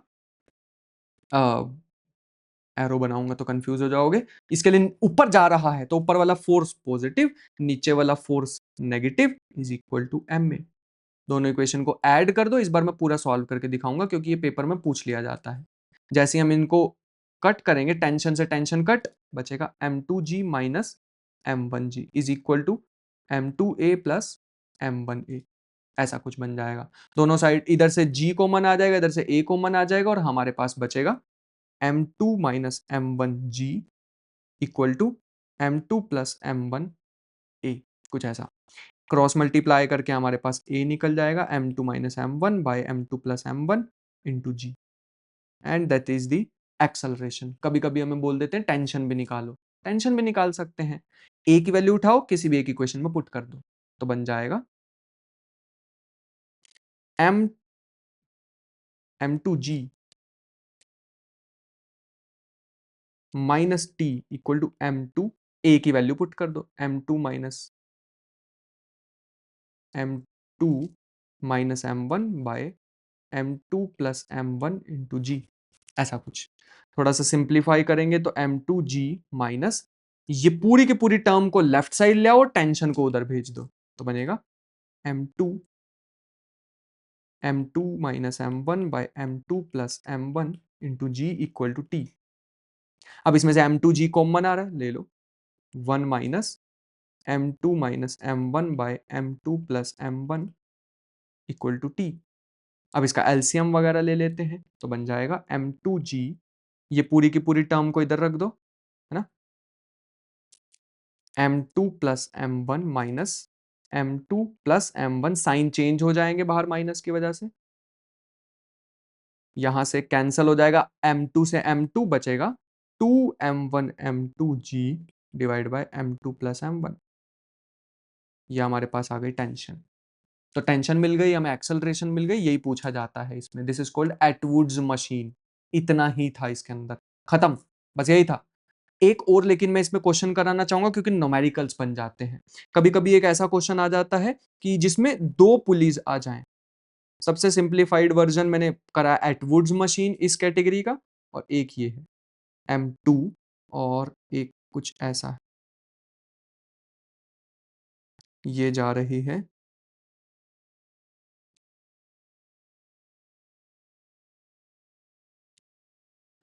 ठीक है, ऐसा कुछ है। और ये नीचे एक M1, फिर से M2 ग्रेटर देन M1 है, ये नीचे जाएगा और ये पूरा सिस्टम ऊपर जाएगा। लेकिन इस बार क्या होगा, ध्यान से देखना, दिस इज वेरी इंपॉर्टेंट। ये जो M2 है, अगर ये नीचे गया 1 मीटर, तो ये M1 आधा मीटर ऊपर जाएगा। बताता हूं क्यों। अगर ये एक अगर ये 1 मीटर नीचे जा रहा है, तो ये पूरी रस्सी में से 1 मीटर जाना चाहिए, खिंचना चाहिए। तो कैसे होगा वो पॉसिबल? वो पॉसिबल तभी हो पाएगा जब 0.5 यहां से जाए और 0.5 यहां से जाए, टोटल मिला के 0.5 इधर की डायरेक्शन से, 0.5 इधर की डायरेक्शन से, तो टोटल 1 मीटर ऊपर खिंच जाएगा। इसका मतलब है ये ऊपर कितना शिफ्ट होगा? 0.5 ही, क्योंकि आधा मीटर यहां से आ रहा है, आधा मीटर यहां से आ रहा है। ये मतलब था इसका। तो कहने का मतलब, अगर इसकी एक्सेलरेशन a होगी तो इसकी एक्सेलरेशन सिर्फ a/2 ही होगी, आधी हो जाएगी एक्सेलरेशन। खींचना कितना इजी हो जाएगा ना इसको, ये वाले बॉक्स को, जो ये वाला बॉक्स है, आधी एक्सेलरेशन हो जाएगी। एक बार वीडियो को पॉज करके जरूर सोचना। इसका मतलब है, अगर मैं ये छोटी मोटी चीजों को यहां से हटा दूं, तो ये बन जाएगा, हाँ अभी ठीक है। तो ये हमारे पास बन जाएगा, इसकी इक्वेशन बनाने की कोशिश करते हैं। M2 की इक्वेशन क्या बन जाएगी? M2 की इक्वेशन नीचे बन जाएगी mg, ऊपर बन जाएगी टेंशन, एक ही रस्सी है ये पूरी, ठीक है। M1 की इक्वेशन क्या बन जाएगी? और ये नीचे गिर रहा है, M1 ऊपर जा रहा है, M1 की इक्वेशन ऊपर आ जाएगी। इस बार ध्यान से देखना पड़ेगा, इस बार ये तो पूरी एक ही रस्सी है, लेकिन ये रस्सी तो अलग है ना, तो इसको हमें देखना पड़ेगा। इसमें आ जाएगी टेंशन T2, इसको T1 नाम दे देते हैं, और नीचे की तरफ mg होता है। खत्म, इतना ही था। लेकिन इस बार ये पुली भी आ गई और पुली भी चल रही है। ऊपर की डायरेक्शन में यहां इस पे लगेगा T1, जहां से देखो दूर लगती है टेंशन, यहां की डायरेक्शन में भी लगेगा T1, लेकिन नीचे कौन सा फोर्स लगेगा? mg, विच इज M1g, और ये जहां ये भी जा रही है ऊपर। वैसे इसमें mg नहीं लगेगा, सॉरी, इसमें लगेगा T2। इसके साथ भी तो रस्सी अटैच है, जिस जिसके साथ भी रस्सी अटैच होती है टेंशन आती है। M1 के साथ भी रस्सी अटैच थी तो T2 लगी दूर की तरफ, और M1 जो पुली है, ये जो गोल सी पुली है, इसके नीचे की तरफ है रस्सी, तो नीचे की तरफ लगी टेंशन। M1 के लिए रस्सी ऊपर है तो ऊपर की तरफ, पुली के लिए रस्सी नीचे है तो नीचे की तरफ T2। बस इतना ही था। अब इनकी इक्वेशंस बनानी स्टार्ट करते हैं। लेट अस से क्वेश्चन में दिया हुआ है कि पुली जो है ये मासलेस पुली है, इसका मास खुद का नहीं है, जीरो है इसका मास, इग्नोर कर दो। तो इक्वेशन बनाने की कोशिश करते हैं। इसके लिए क्या बनेगी, 1 सेकेंड, हाँ, इसके लिए इक्वेशन हमारे पास बन जाएगी, नीचे जा रहा है तो M2g minus T1 equal to M2a। ठीक है, इस बॉक्स के लिए क्या बनेगी? एक्सेलरेशन बाय द वे इसके लिए a/2 थी, तो बनेगी, ऊपर जा रहा है तो T2 minus M1g equal to M1a/2। ठीक है, और तीसरे इस पुली के लिए इक्वेशन बन जाएगी, पुली के लिए अगर हम इक्वेशन बनाना चाहें तो ये बन जाएगी, ऊपर लग रही, ऊपर जा रहा है तो ऊपर की पॉजिटिव, 2T1 थे इसलिए 2T1, और नीचे इज इक्वल टू में 0, मासलेस पुली दे रखी है। 3 इक्वेशन है, इसे सॉल्व करना तुम्हारा कर्तव्य बनता है और आंसर आ जाएगा, खत्म, जो भी निकालना हुआ। वीडियो पॉज करके इसको सॉल्व जरूर कर लेना। तो ये थी हमारे पास पुली वाली प्रॉब्लम, पुलिस प्रॉब्लम नहीं। इसके बाद एक और छोटी सी चीज आती है। अच्छा, मैं एक ऐसे ही मजे मजे के लिए तुम्हें एक छोटी सी क्वेश्चन देता हूं, इसको जरूर से खुद से करके देख लेना, ताकि पता लग जाए कि समझ आ रहा है या नहीं। वीडियो को पॉज करके कर लेना तो काम हो जाएगा अपना। 1 मिनट, दोबारा से बनाते हैं। ये बनेगा एक इस तरीके से है, यहां पे लटका हुआ है कैपिटल M, भारी है, और ये हल्का सा स्मॉल m। हमें इक्वेशंस बनानी है, ये नीचे गिर रहा है और ये आगे आ रहा है, इतना सा ही है।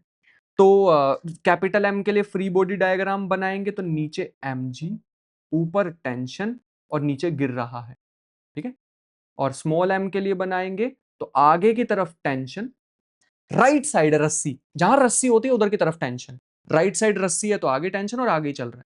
हाँ, इसमें यहां की तरफ नॉर्मल फोर्स है, हाँ इसमें नीचे की तरफ mg है, हमें क्या लेना देना उससे, हमें तो जिस डायरेक्शन में मोशन होता है वो देखना होता है। तो इक्वेशन क्या बनेगी, mg minus T equal to m में, इसके लिए इक्वेशंस बनेगी राइट साइड पे t, पीछे की तरफ कोई फोर्स नहीं है, खत्म, इक्वल टू स्मॉल m में, दोनों सेम ही एक्सेलरेशन से चलेंगी, एक ही पुली है। और ऊपर का फोर्स इक्वल टू नीचे का फोर्स रख सकते हैं, लेकिन अभी मेरे ख्याल से इस क्वेश्चन में तो उसका कोई काम था नहीं। mg और n को बीच में जबरदस्ती नहीं घुसाना है, ये चीज का ध्यान रखना होगा, ठीक है। mg और n को नहीं घुसाना है, बस इतनी सी बात ध्यान रखना। आगे बढ़ना चाहेंगे, हमारे पास एक छोटी सी चीज आती है जिसे हम बोलते हैं स्प्रिंग फोर्स। अगर कभी भी हम किसी भी स्प्रिंग को देखें तो दो तरह से उसको लगा सकते हैं, एक इस तरीके, एक हमारे पास आ जाएगा कुछ ऐसे, ये रहा सिंपल ऐसे स्प्रिंग पड़ा हुआ है, तो इस पे कितना फोर्स लगेगा, जीरो, कुछ भी नहीं, जो उसकी लेंथ है वही रहेगी। लेकिन अगर मान लो मैंने इसके साथ किसी बॉक्स को लटका दिया, जैसे ही किसी बॉक्स को लटकाऊंगा तो ये एक्चुअल में इसकी लेंथ थोड़ी सी बढ़ जाएगी और खिंच जाएगा स्प्रिंग, ऐसे हो जाएगा। अब पहले इसकी लेंथ अगर L थी तो इस बार L तो होगी ही, उससे बढ़ के थोड़ी एक्स और खींच जाएगी, जितना ज्यादा मैं खींचूंगा ये स्प्रिंग भी उतना ही फोर्स उल्टी डायरेक्शन में लगाना चाहेगा। तो हमने देखा कि मैं जो स्प्रिंग का फोर्स होता है वो डायरेक्टली प्रोपोर्शनल होता है माइनस एक्स के, प्रोपोर्शनल को हटा के कांस्टेंट लगाएंगे के। इसका मतलब क्या समझे, इसका मतलब है जितना ज्यादा मैं स्प्रिंग को खींचूंगा स्प्रिंग भी उतना ही फोर्स लगाएगा, तो वो डिपेंड करता है एक्स पे कि कितना मैं खींच रहा हूं, डिस्प्लेसमेंट पे डिपेंड करता है, इतनी सी बात। और के यहां पे क्या है, इसे बोलते हैं स्प्रिंग कांस्टेंट। एंड ये नेगेटिव साइन का मतलब है हम बात कर रहे हैं ऑपोजिट डायरेक्शन की, कि मतलब जिस बार डायरेक्शन में तुम फोर्स लगाने वाले हो उसकी उल्टी डायरेक्शन में स्प्रिंग फोर्स लगने वाला है। अगर तुमने एक्सटर्नल फोर्स इस डायरेक्शन में लगाया है तो इंटरनल या फिर स्प्रिंग फोर्स उल्टी डायरेक्शन में आएगा, तो ये ऑपोजिट डायरेक्शन को शो कर रहा है। या फिर इसको हम एक और भी बोलते हैं, ये शो कर रहा है रीस्टोरिंग, यहां लिख देते हैं रीस्टोरिंग नेचर। रीस्टोरिंग नेचर का मतलब होता है ये रीस्टोर करना चाहता है अपनी कॉन्फ़िगरेशन को। अगर ये स्ट्रेच करोगे इसे तो ये कंप्रेस होने की कोशिश करेगा, अगर हम इसे कंप्रेस करने की कोशिश करेंगे तो ये स्ट्रेच होने की कोशिश करेगा, बस इतनी सी बात है जो हमें ध्यान रखनी है। तो ये था स्प्रिंग फोर्स के बारे में। थोड़ा आगे बढ़ना चाहेंगे और हमारे पास नेक्स्ट आता है विच इज फ्रिक्शन। अब हमारे पास फ्रिक्शन में सिंपल इतना सा ध्यान रखेंगे, जब भी कोई दो सरफेसेस का, कोई भी सरफेस एकदम प्लेन तो होता नहीं है, रफ सरफेसेस होते हैं। तो ये रफ सरफेस है, ये रफ सरफेस है, ये इधर मूव करने की कोशिश कर रहा है, ये इधर मूव करने की कोशिश कर रहा है लेटस से, या फिर एक सरफेस रुका हुआ भी हो सकता है।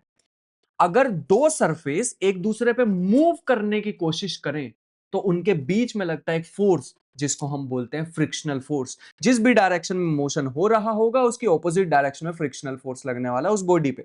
जैसे फॉर एग्जांपल अगर मैं इस बॉडी को इधर की साइड धक्का देने की कोशिश करूंगा फोर्स से, तो पीछे की तरफ एक फोर्स एक्ट करेगा।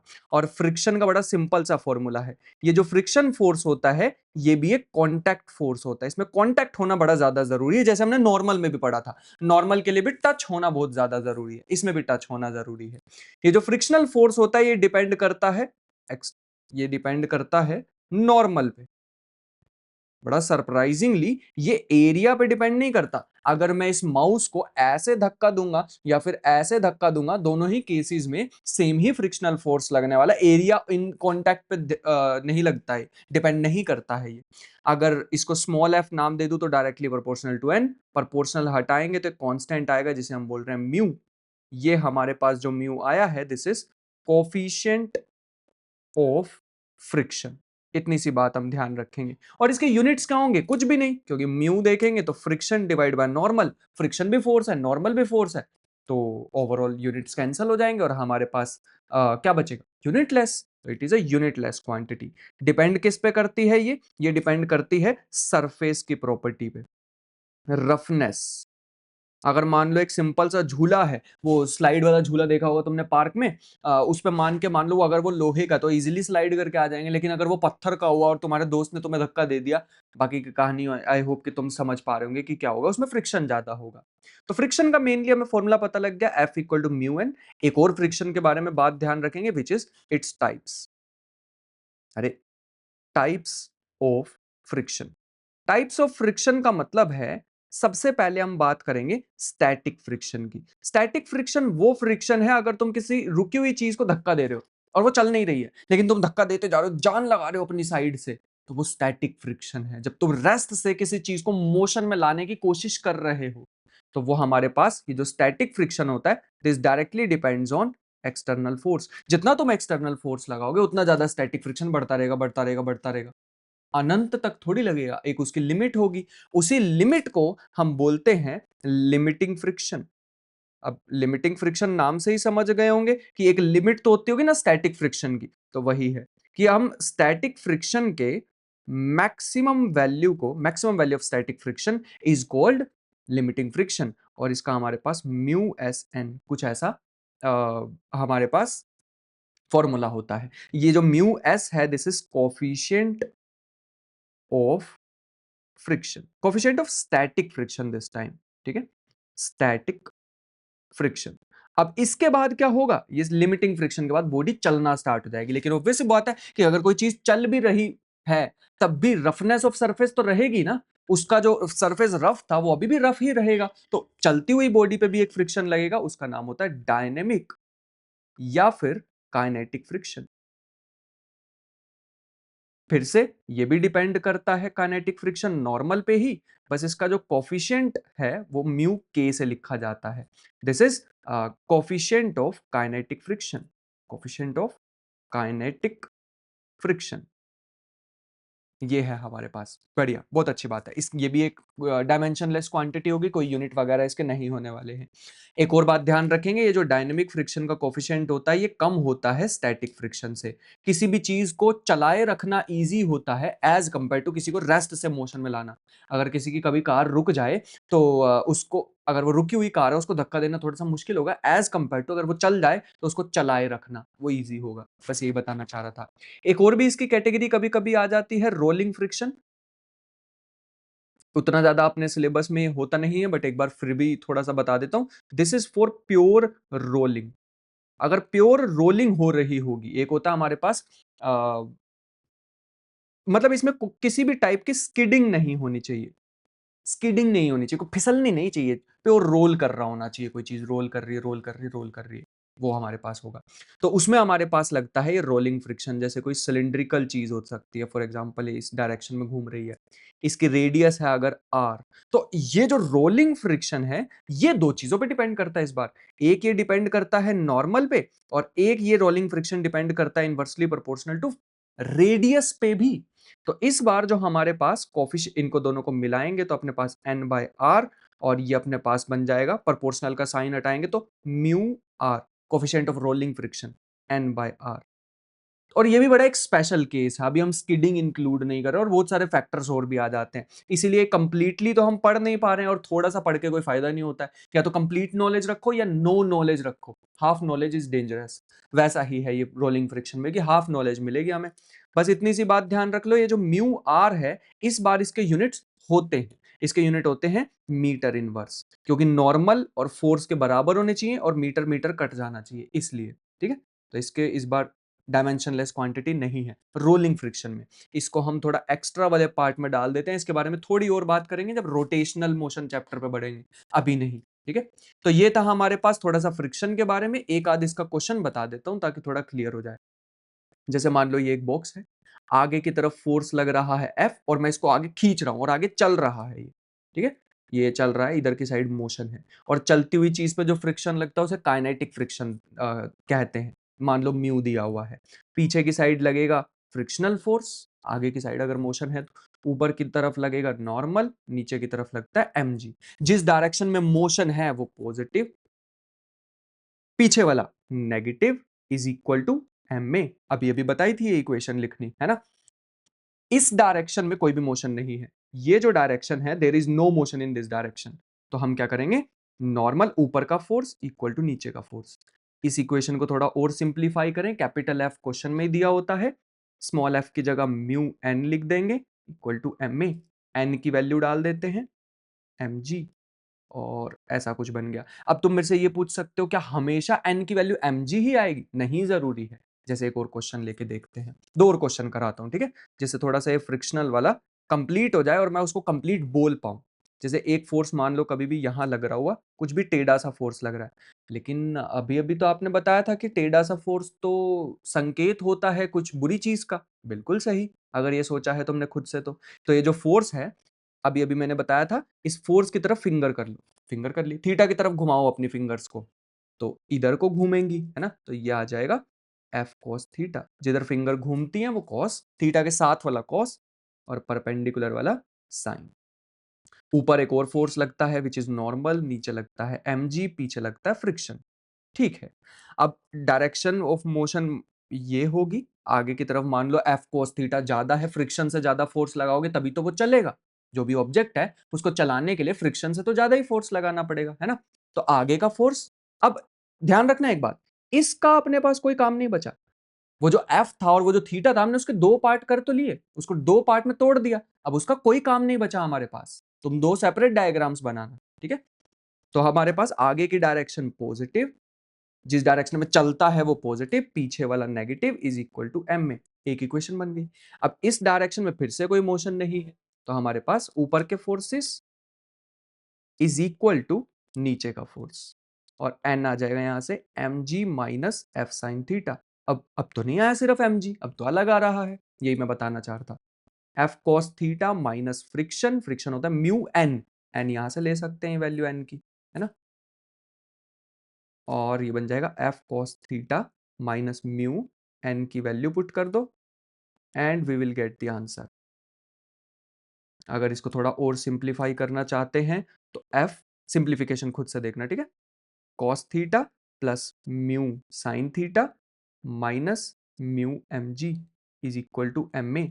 अगर ए निकालना चाहते हैं तो अपने पास आ जाएगा F by m, cross multiply कर रहा हूं, cos theta plus mu sine theta minus में म्यू जी, खत्म।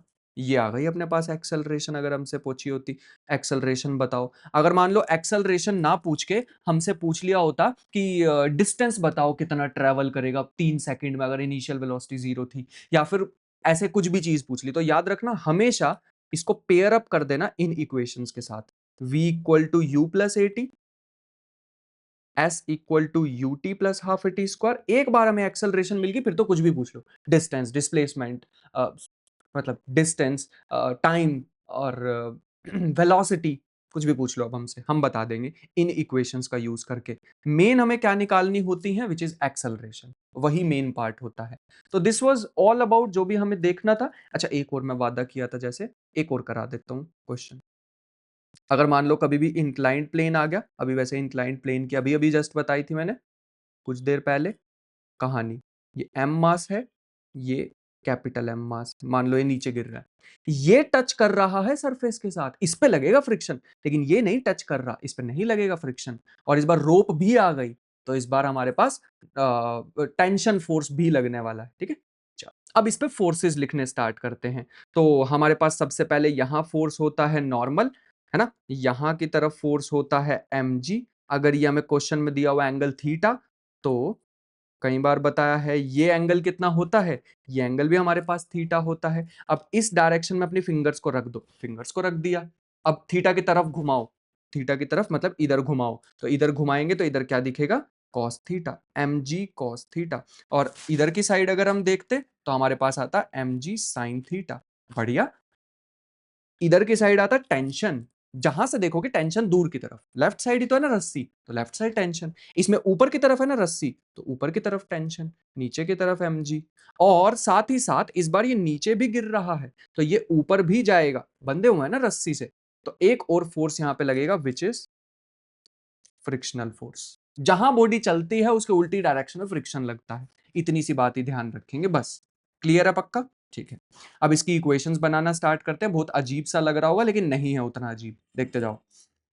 सबसे पहले बात करते हैं इस वाले बॉक्स की, ये वाले बॉक्स की बात करते हैं, तो अपने पास आ जाएगा जहां बॉडी चल रही है वो पॉजिटिव, तो mg माइनस टी, नीचे वाला पॉजिटिव ऊपर वाला नेगेटिव, इक्वल टू एम। जहां बॉडी चलती है वो पॉजिटिव, पीछे वाला नेगेटिव, इक्वल टू एम। बार बार बोल रहा हूं, बड़ी खतरनाक बड़ी मजेदार एनालॉजी है, सारे क्वेश्चन हो जाएंगे इससे। इसमें यहां चल रही है, आगे चल रही है, तो आगे है टेंशन पॉजिटिव, पीछे कौन कौन से फोर्स हैं? एक तो है फ्रिक्शन, एक है mg sin थीटा। सिर्फ और सिर्फ इस डायरेक्शन को देखना, इसको नॉर्मल और mg cos थीटा का कोई काम नहीं है इस डायरेक्शन में, ठीक है? इस डायरेक्शन की बात हो रही है, या आगे या पीछे। आगे होगा तो पॉजिटिव, पीछे होगा तो नेगेटिव। इज इक्वल टू में हमारे पास आ जाएगा, यहां पे मुझे कैपिटल M लिखना चाहिए था इस वाले में, capital mg minus T equal to capital M a, और यहाँ पे स्मॉल m ए, ठीक है? दोनों में ए सेम इसलिए लगाया, सेम रस्सी से बंधे हो, और हम मान के चल रहे हैं इनएक्सटेंसिबल, रस्सी को खींच नहीं सकते, उसकी लेंथ नहीं बदल सकते। और एक इक्वेशन हमारे पास आ जाएगी, क्योंकि इस डायरेक्शन में कोई भी मोशन नहीं है, हवा में नहीं उड़ेगा और वेज के बीच में नहीं घुस जाएगा, ये इंक्लाइन प्लेन के बीच में नहीं घुस जाएगा ये। तो इसका मतलब है एक इक्वेशन ऊपर का फोर्स इज इक्वल टू नीचे का फोर्स। ठीक, बढ़िया। अब अगर मैं फर्स्ट वाली इक्वेशन दोबारा लिखूं तो mg minus T equal to m में, और नीचे वाली इक्वेशन भी दोबारा लिखूं तो t माइनस फ्रिक्शन का फॉर्मूला म्यू n की वैल्यू डाल देते हैं, माइनस में mg साइन थीटा। अगर हमें थीटा और मास की वैल्यू दी होती तो ज्यादा इजी होता है इसे सॉल्व करना। टेंशन से टेंशन कट जाएगी, बचेगा mg minus mu small mg cos theta minus mg sine theta equal to capital M plus small m a। Right side में m में आना था ना, तो मैंने a कॉमन ले लिया, क्रॉस मल्टीप्लाई करके m प्लस m को नीचे भेज दो और आंसर आ गया। अगर तुमसे एक्सेलरेशन और टेंशन भी पूछ लेते तो इस एक्सेलरेशन की वैल्यू उठा के इस इक्वेशन, अरे, तो इस इक्वेशन में हम पुट करते, और हमारे पास इस इक्वेशन में हम पुट करके टेंशन की वैल्यू भी निकाल सकते थे। तो ये था हमारे पास फ्रिक्शन का एक छोटा सा ओवरव्यू कि फ्रिक्शन के क्वेश्चन कैसे बन जाते हैं। इसके बाद हमारे पास आता है नेक्स्ट इसका एक सेगमेंट जिसमें हम बात करने वाले हैं सबसे पहले टर्निंग ऑफ कार की। टर्निंग ऑफ अ कार, कितनी स्पीड से हमें कार की एक टर्न लेनी चाहिए ताकि हम स्किड करके या फिर फिसल के गिर ना जाए। टर्निंग ऑफ अ कार, जैसे मान लो ये कर्व्ड रोड है, इस बार कर्व्ड रोड पे जाने से पहले एक चीज बता देता हूँ, थोड़ा सा न्यू रूल है और सीख जाएंगे तो ज्यादा बेहतर होगा, वो यहाँ पे बता देता हूँ। आज तक हमने देखा कि कभी भी अगर आगे की डायरेक्शन में फोर्स लग रहा है F, पीछे की डायरेक्शन में लग रहा है स्मॉल f, और कार जा रही है आगे, तो क्या होता था?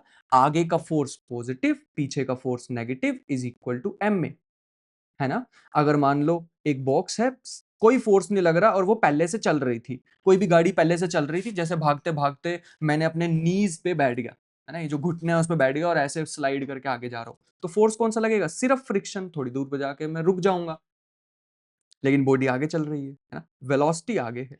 इसका मतलब है हमारे पास आएगा आगे के डायरेक्शन पॉजिटिव, लेकिन पॉजिटिव में तो कोई फोर्स नहीं है, पीछे की direction negative is equal to m में, तो ए आ जाएगा माइनस के F by m. Negative acceleration, deceleration होगी, इसका मतलब थोड़ी दूर जाके कोई भी चीज रुक जाएगी।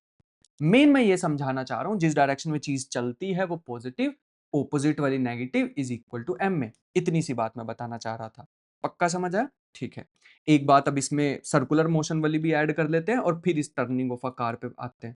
अगर मान लो कभी भी हमारे पास एक सर्कल हुआ, just give me a second, this, अगर कभी भी हमारे पास मान लो एक सर्कल हुआ, उस सर्कल के अंदर मान लो यहाँ पे एक ऑब्जेक्ट है और ये रही रस्सी अटैच उसके साथ, ठीक है, ये हमारे पास रस्सी है, नीचे की तरफ फोर्स लग रहा है mg, ऊपर की तरफ लग रहा है टेंशन, आगे की तरफ फोर्स लग रहा है, सॉरी, यही दो फोर्स लग रहे हैं बस इस समय। अब थोड़े से रूल चेंज होने वाले हैं कि अभी तक हम क्या मानते थे, जहां पे पार्टिकल चलता है वो positive, opposite direction negative is equal to m में, आज तक हम यही मानते थे, मतलब अभी तक जो भी हमने किया है। और मैंने सर्कुलर मोशन, जब मोशन इन अ प्लेन में पढ़ाया था तो वहां बताया था कि अंदर की डायरेक्शन पॉजिटिव, फिर से समझ लेते हैं अगर लास्ट टाइम वाला नहीं भी याद है तो, अंदर की डायरेक्शन पॉजिटिव, बाहर की negative is equal to m में नहीं, जब इस सर्कल में घूमते हैं तो सेंट्रीपिटल आता है। इसका मतलब इस बार क्या होगा, आगे पीछे नहीं देखना, इस बार अंदर और बाहर देखना है। अंदर की डायरेक्शन पॉजिटिव, बाहर की direction negative is equal to m में नहीं, m we square by r, centripetal आता है। अगर ये मान लो बॉक्स यहाँ पे होता तो टेंशन भी नीचे की तरफ, रस्सी नीचे की तरफ, और इसमें mg भी नीचे की तरफ, तो क्या होगा, तो हमारे पास सेंटर की डायरेक्शन पॉजिटिव, तो सेंटर की तरफ है टेंशन भी और mg भी, तो दोनों पॉजिटिव आ जाएंगे, equal to M we square by r. इस चीज का हमें ध्यान रखना होगा बस। पक्का समझ आ रहा है ना? ये जो चीज है ना हमारे पास बड़ी इंपॉर्टेंट है। मैंने पूरी की पूरी समरी दे दिया ऑलमोस्ट जितने भी क्वेश्चन बनते हैं उसकी। ठीक है, आगे बढ़ते हैं। अगर मान लो हमारे पास कभी टर्निंग ऑफ कार का मतलब था कि अगर मान लो हमारे पास ये एक कर्व्ड रोड है, काफी कर्व्ड है ना, इसके ऊपर ये कोई भी एक कार जा रही है, इसके 4 पहिए हैं। पूरी कार अच्छी से ड्रॉ नहीं कराने करने वाला हूं मैं, कोई आर्ट की क्लास नहीं चल रही है ये, तुम बना लेना खुद से बैठ के अच्छे से। तो ये जैसे ही टर्न लेने की कोशिश करती है तो इसमें कौन सा फोर्स, अब देखो कोई भी चीज टर्न लेने की कोशिश करेगी तो वो एक्चुअल में है तो काइंड ऑफ एक सर्कुलर मोशन ही। मैं दिखा नहीं पाया पूरा का पूरा सर्कल, मैंने थोड़ी सी कर्व दिखा दी, लेकिन है वो सर्कुलर मोशन ही। यहां कहीं इसका सेंटर होगा, ये इसकी रेडियस होगी, तो सेंट्रीपिटल तो लगेगा ही। सर्कुलर मोशन नहीं हो सकता without centripetal, and it is necessary to provide sufficient centripetal force. इसका क्या मतलब हुआ कहने का? इसका मतलब ये हुआ कि सेंटर की मतलब सेंट्रीपिटल खुद से नहीं आता, सेंट्रीपिटल एक आउटकम होता है, कोई और पक्का फोर्स एग्जिस्ट कर रहा होगा। इस केस में अगर हम देखें तो वो फोर्स होता है फ्रिक्शनल फोर्स। अंदर की तरफ एक फोर्स एक्ट करता है, फ्रिक्शनल फोर्स। मैं इसको स्मॉल एफ से अभी तक लिख रहा था तो स्मॉल एफ ही लिख देता हूं। अंदर की तरफ एक फोर्स लग रहा है फ्रिक्शन, और अंदर की ही तरफ मतलब यही फ्रिक्शन जो है ये प्रोवाइड करेगा नेसेसरी सेंट्रीपिटल फोर्स। ये फ्रिक्शन ज्यादा होना चाहिए या इक्वल हो सकता है इस सेंट्रीपिट, मैंने नीचे डिवाइड में आर स्क्वायर लिख दिया गलती से, आर स्क्वायर नहीं आर ही आएगा। ठीक है, ये जो फ्रिक्शनल फोर्स है ये ज्यादा होना चाहिए या फिर इक्वल हो सकता है ज्यादा से ज्यादा सेंट्रीपिटल के। अगर सेंट्रीपिटल ज्यादा हुआ तो खींच लेगा गाड़ी को और फिसल जाएगी गाड़ी, है ना, वो हमें नहीं करना है। तो इसका मतलब अपने पास आ जाएगा mu N equal to M we square by greater than equal to M we square by r. अगर थोड़ा सा इसको सिंप्लीफाई करें तो v square less than equal to mu r, और साथ में एन की वैल्यू ऊपर लगेगा नॉर्मल। अब मैं इसको थोड़ा इंट्यूटिवली शायद नहीं दिखा पाऊं, तो ऊपर की तरफ नॉर्मल, नीचे की तरफ एम जी, जमीन के ऊपर नॉर्मल, जमीन के नीचे एम जी, ऐसा समझ सकते हैं हम। ठीक है, क्रॉस मल्टीप्लाई करा, एन की जगह एम जी रख दिया और यहां भी एम था, एम से एम कैंसिल करा तो वी स्क्वायर आ गया लेस देन म्यू आर जी, और वी स्क्वायर बन गया less than equal to root में म्यू आर जी। और हम वी की मैक्सिमम वैल्यू कितनी रख सकते हैं, ज्यादा से ज्यादा, सॉरी सबसे ज्यादा वैल्यू कितनी रख सकते हैं वी की मैक्सिमम वैल्यू हो सकती है equal to mu r g. अगर म्यू आर जी से ज्यादा तुमने कर दिया, म्यू आर जी ज्यादा होना चाहिए। अगर वेलोसिटी, अगर ये जो एरो है ये ऐसे हो गया ना गलती से तो फिसल जाओगे, तो स्किड कर जाएगी कार, फिसल जाएगी, वो हमें नहीं करना। तो this is the formula of maximum velocity. ठीक है, एक मैं आगे और भी टॉपिक करा तो इससे रिलेटेड अब थोड़े थोड़े से टॉपिक आने वाले। जब भी कर्व्ड पाथ आ जाएगा ना, कर्व्ड पाथ, तो हमारे पास सेंट्रीपिटल का काम आ जाएगा। जैसे एक बेंडिंग ऑफ साइक्लिस्ट होता है, मैं 1 मिनट में ना उसका डायग्राम निकालता हूँ तभी ज्यादा मजा आएगा। ठीक है, ये हमारे पास आ गया,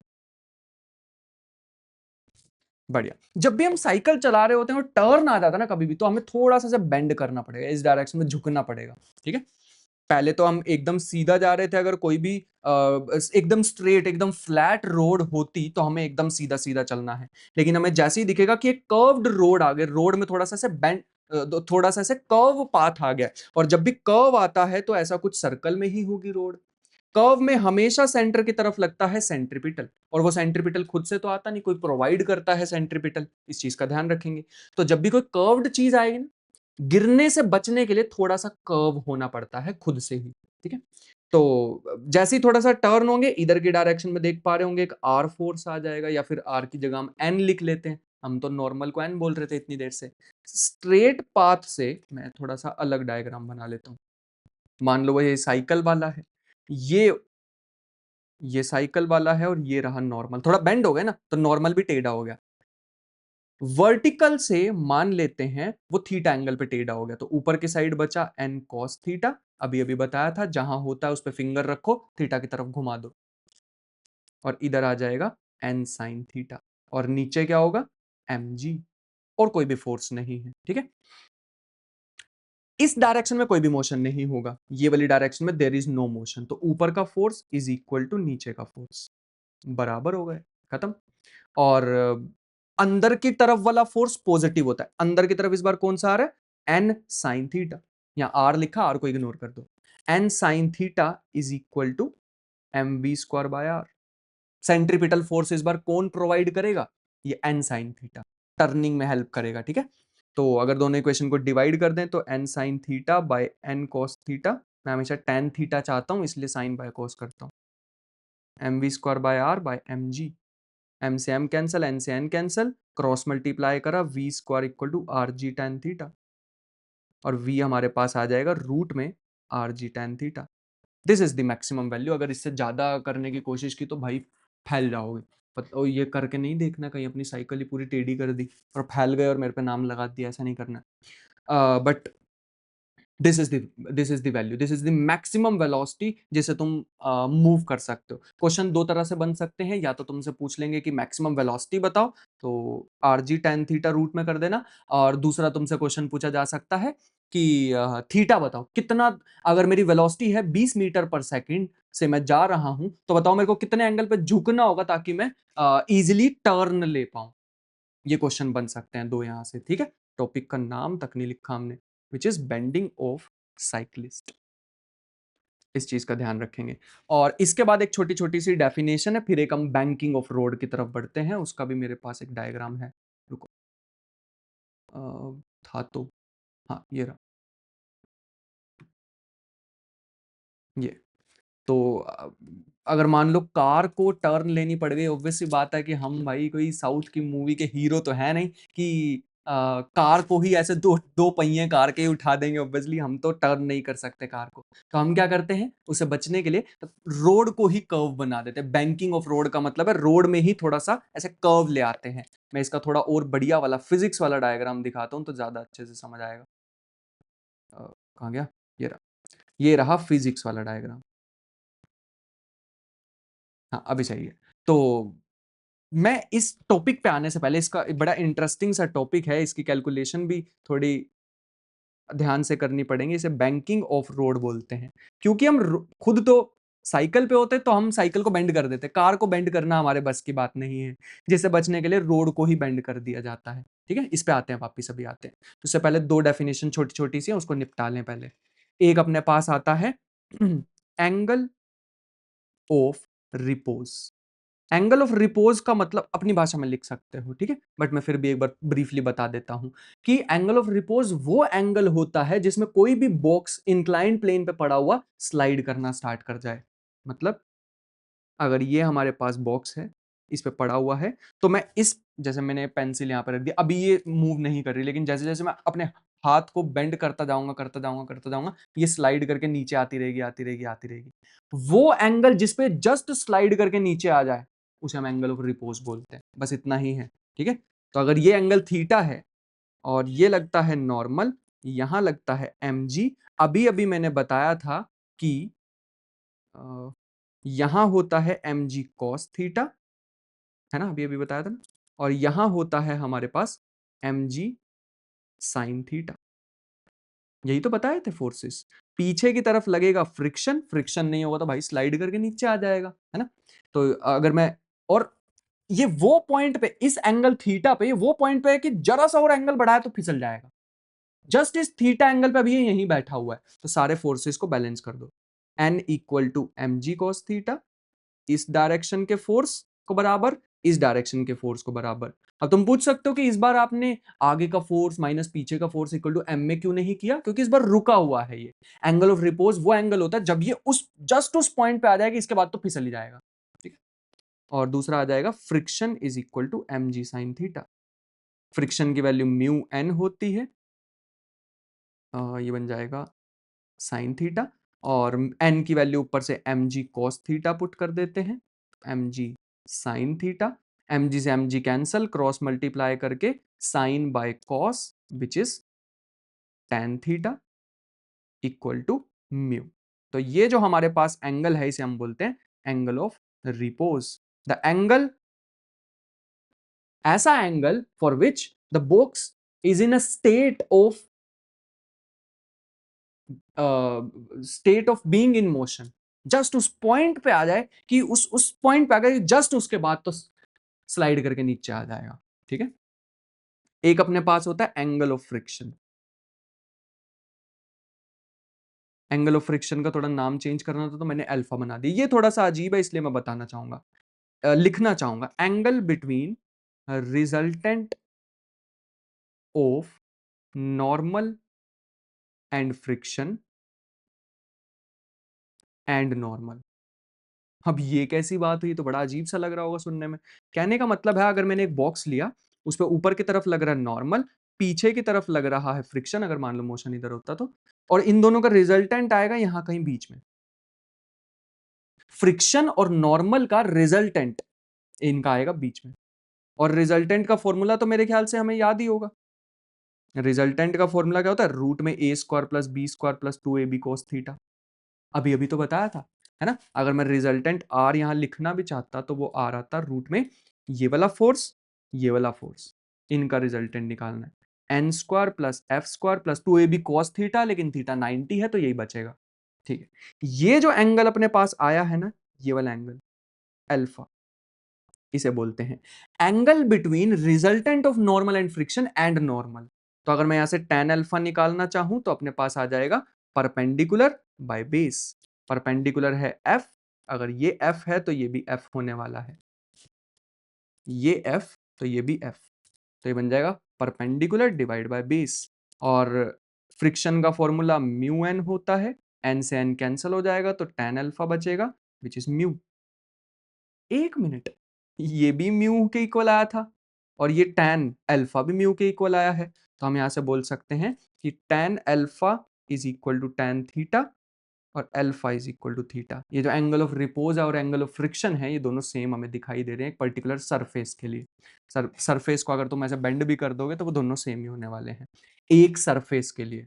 ठीक है, ये चीज इंपॉर्टेंट थी। बैंकिंग ऑफ रोड पे वापस आना चाहेंगे कि हम अपनी कार को तो बेंड नहीं कर पा रहे थे, तो हमने क्या किया, हमने रोड को ही बेंड कर दिया, तो ये हमारे पास था। तो मेरे ख्याल से डायग्राम यहाँ पे दिख रहा होगा अच्छे से, फिर भी मैं एक बार इस वाले में बना के दिखाता हूँ। कलर तो दिख जाना, नहीं दिखेगा, रेड दिख जाएगा। चलो, इधर की तरफ जो फोर्स लगता है टेडा फोर्स, यहां पे ये लगेगा नॉर्मल, यहां की तरफ जो फोर्स लगेगा वो लगेगा mg। ठीक है, और फ्रिक्शन अभी अभी मैंने बताया था, फ्रिक्शन लगने वाला है इस डायरेक्शन में। अब हमें ये सारे ही टेढ़े मेढ़े से फोर्स आ रहे हैं, इसको कैसे डील करें, ये दिक्कत आ रही थी हमारे पास। तो इससे अब डील करने के लिए मैंने यहाँ पे क्या किया, कुछ ऐसे लाइंस लगा देते हैं, थोड़ा सा स्कोर बड़ा कर देते हैं ऐसे। ये अपने पास बन जाएगा, अगर ये एंगल हमारे पास, यहां से देखो, अगर ये जो बेंडिंग वाला एंगल, ये जो हमारे पास एंगल है, ये जो हमारे पास एंगल है, ये हमारे पास थीटा, जिससे हमने बैंकिंग की है, बेंड किया है रोड को थोड़ा और ऊपर को उठा दिया एक साइड से, यहां पे हमें एंगल दिख रहा है थीटा, ये एंगल। ठीक है, यहां से अब समझना थोड़ा सा इजी रहेगा। मैंने यहाँ पे थोड़े बहुत फोर्सेस बनाने की कोशिश की है, लेकिन वो थोड़ा और ही डिफिकल्ट हो जाएगा डायग्राम।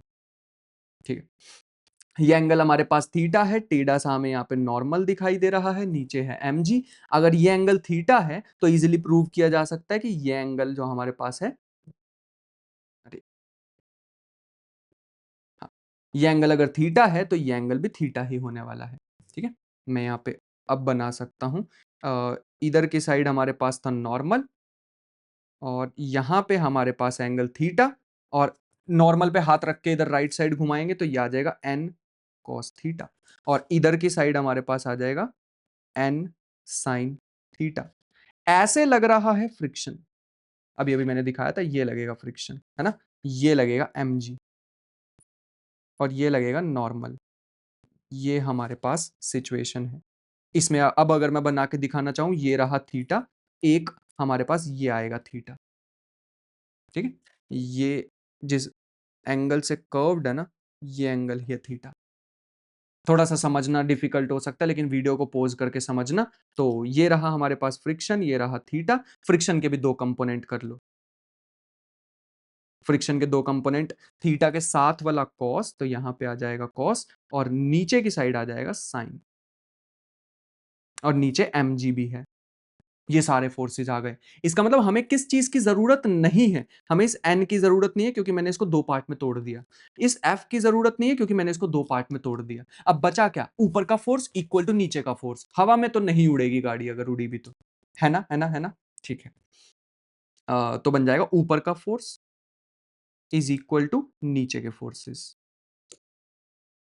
और दूसरी इक्वेशन, अंदर सेंटर की तरफ यहां जो फोर्सेस लग रहे होंगे सेंटर की तरफ वाले पॉजिटिव होते हैं। यहां पे देखना, ये रहा इसका सेंटर है ना, ये बनेगा सर्कल पूरा का पूरा।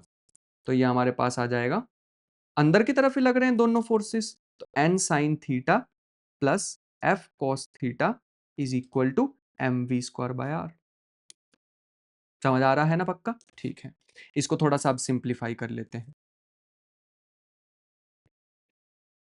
ठीक है।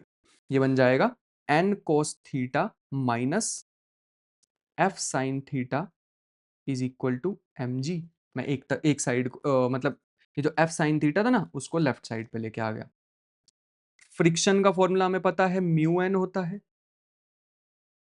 तो एन कॉमन आ जाएगा नेक्स्ट स्टेप में। एन को जैसे ही हमने कॉमन लिया cos theta minus mu sine theta, तो ये बन जाएगा दिस। इससे ज्यादा सिंप्लीफाई नहीं कर पा रहे हम, दूसरी इक्वेशन पे चलते हैं। N sine theta plus friction का formula mu N cos theta is equal to M we square by R. N फिर से यहां से भी कॉमन ले लिया, तो sine theta plus mu cos theta equal to M we square by R. दोनों इक्वेशन को डिवाइड कर दो तो बन जाएगा N sine theta plus mu cos theta, इस वाली इक्वेशन को ऊपर रख रहा हूं मैं, divide by N cos theta minus mu sine theta divide by m g. Left side से लेफ्ट साइड, राइट साइड से राइट साइड, एम से एम उड़ा दिया, एन से एन उड़ा दिया, और पूरी की पूरी इक्वेशन, ये जो इक्वेशन है ना इसको साइन थीटा से डिवाइड, सॉरी कॉस थीटा से डिवाइड कर देते हैं, तो हमारे पास कुछ ऐसा बनेगा, 1/cos थीटा से डिवाइड। बताता हूं ऐसा क्यों कर रहे हैं। यहां पे भी 1/cos theta, cos theta minus mu sine theta is equal to we square by are g. ऐसा इसलिए किया क्योंकि अब मैं जैसे ही cos 1/cos थीटा को अंदर भेजूंगा तो पहली टर्म बन जाएगी tan थीटा, और दूसरी में cos से cos कट जाएगा, म्यू बचेगा। अंदर फिर से cos को भेजूंगा तो 1 बनेगा, और म्यू tan थीटा बचेगा equal to we square by are g.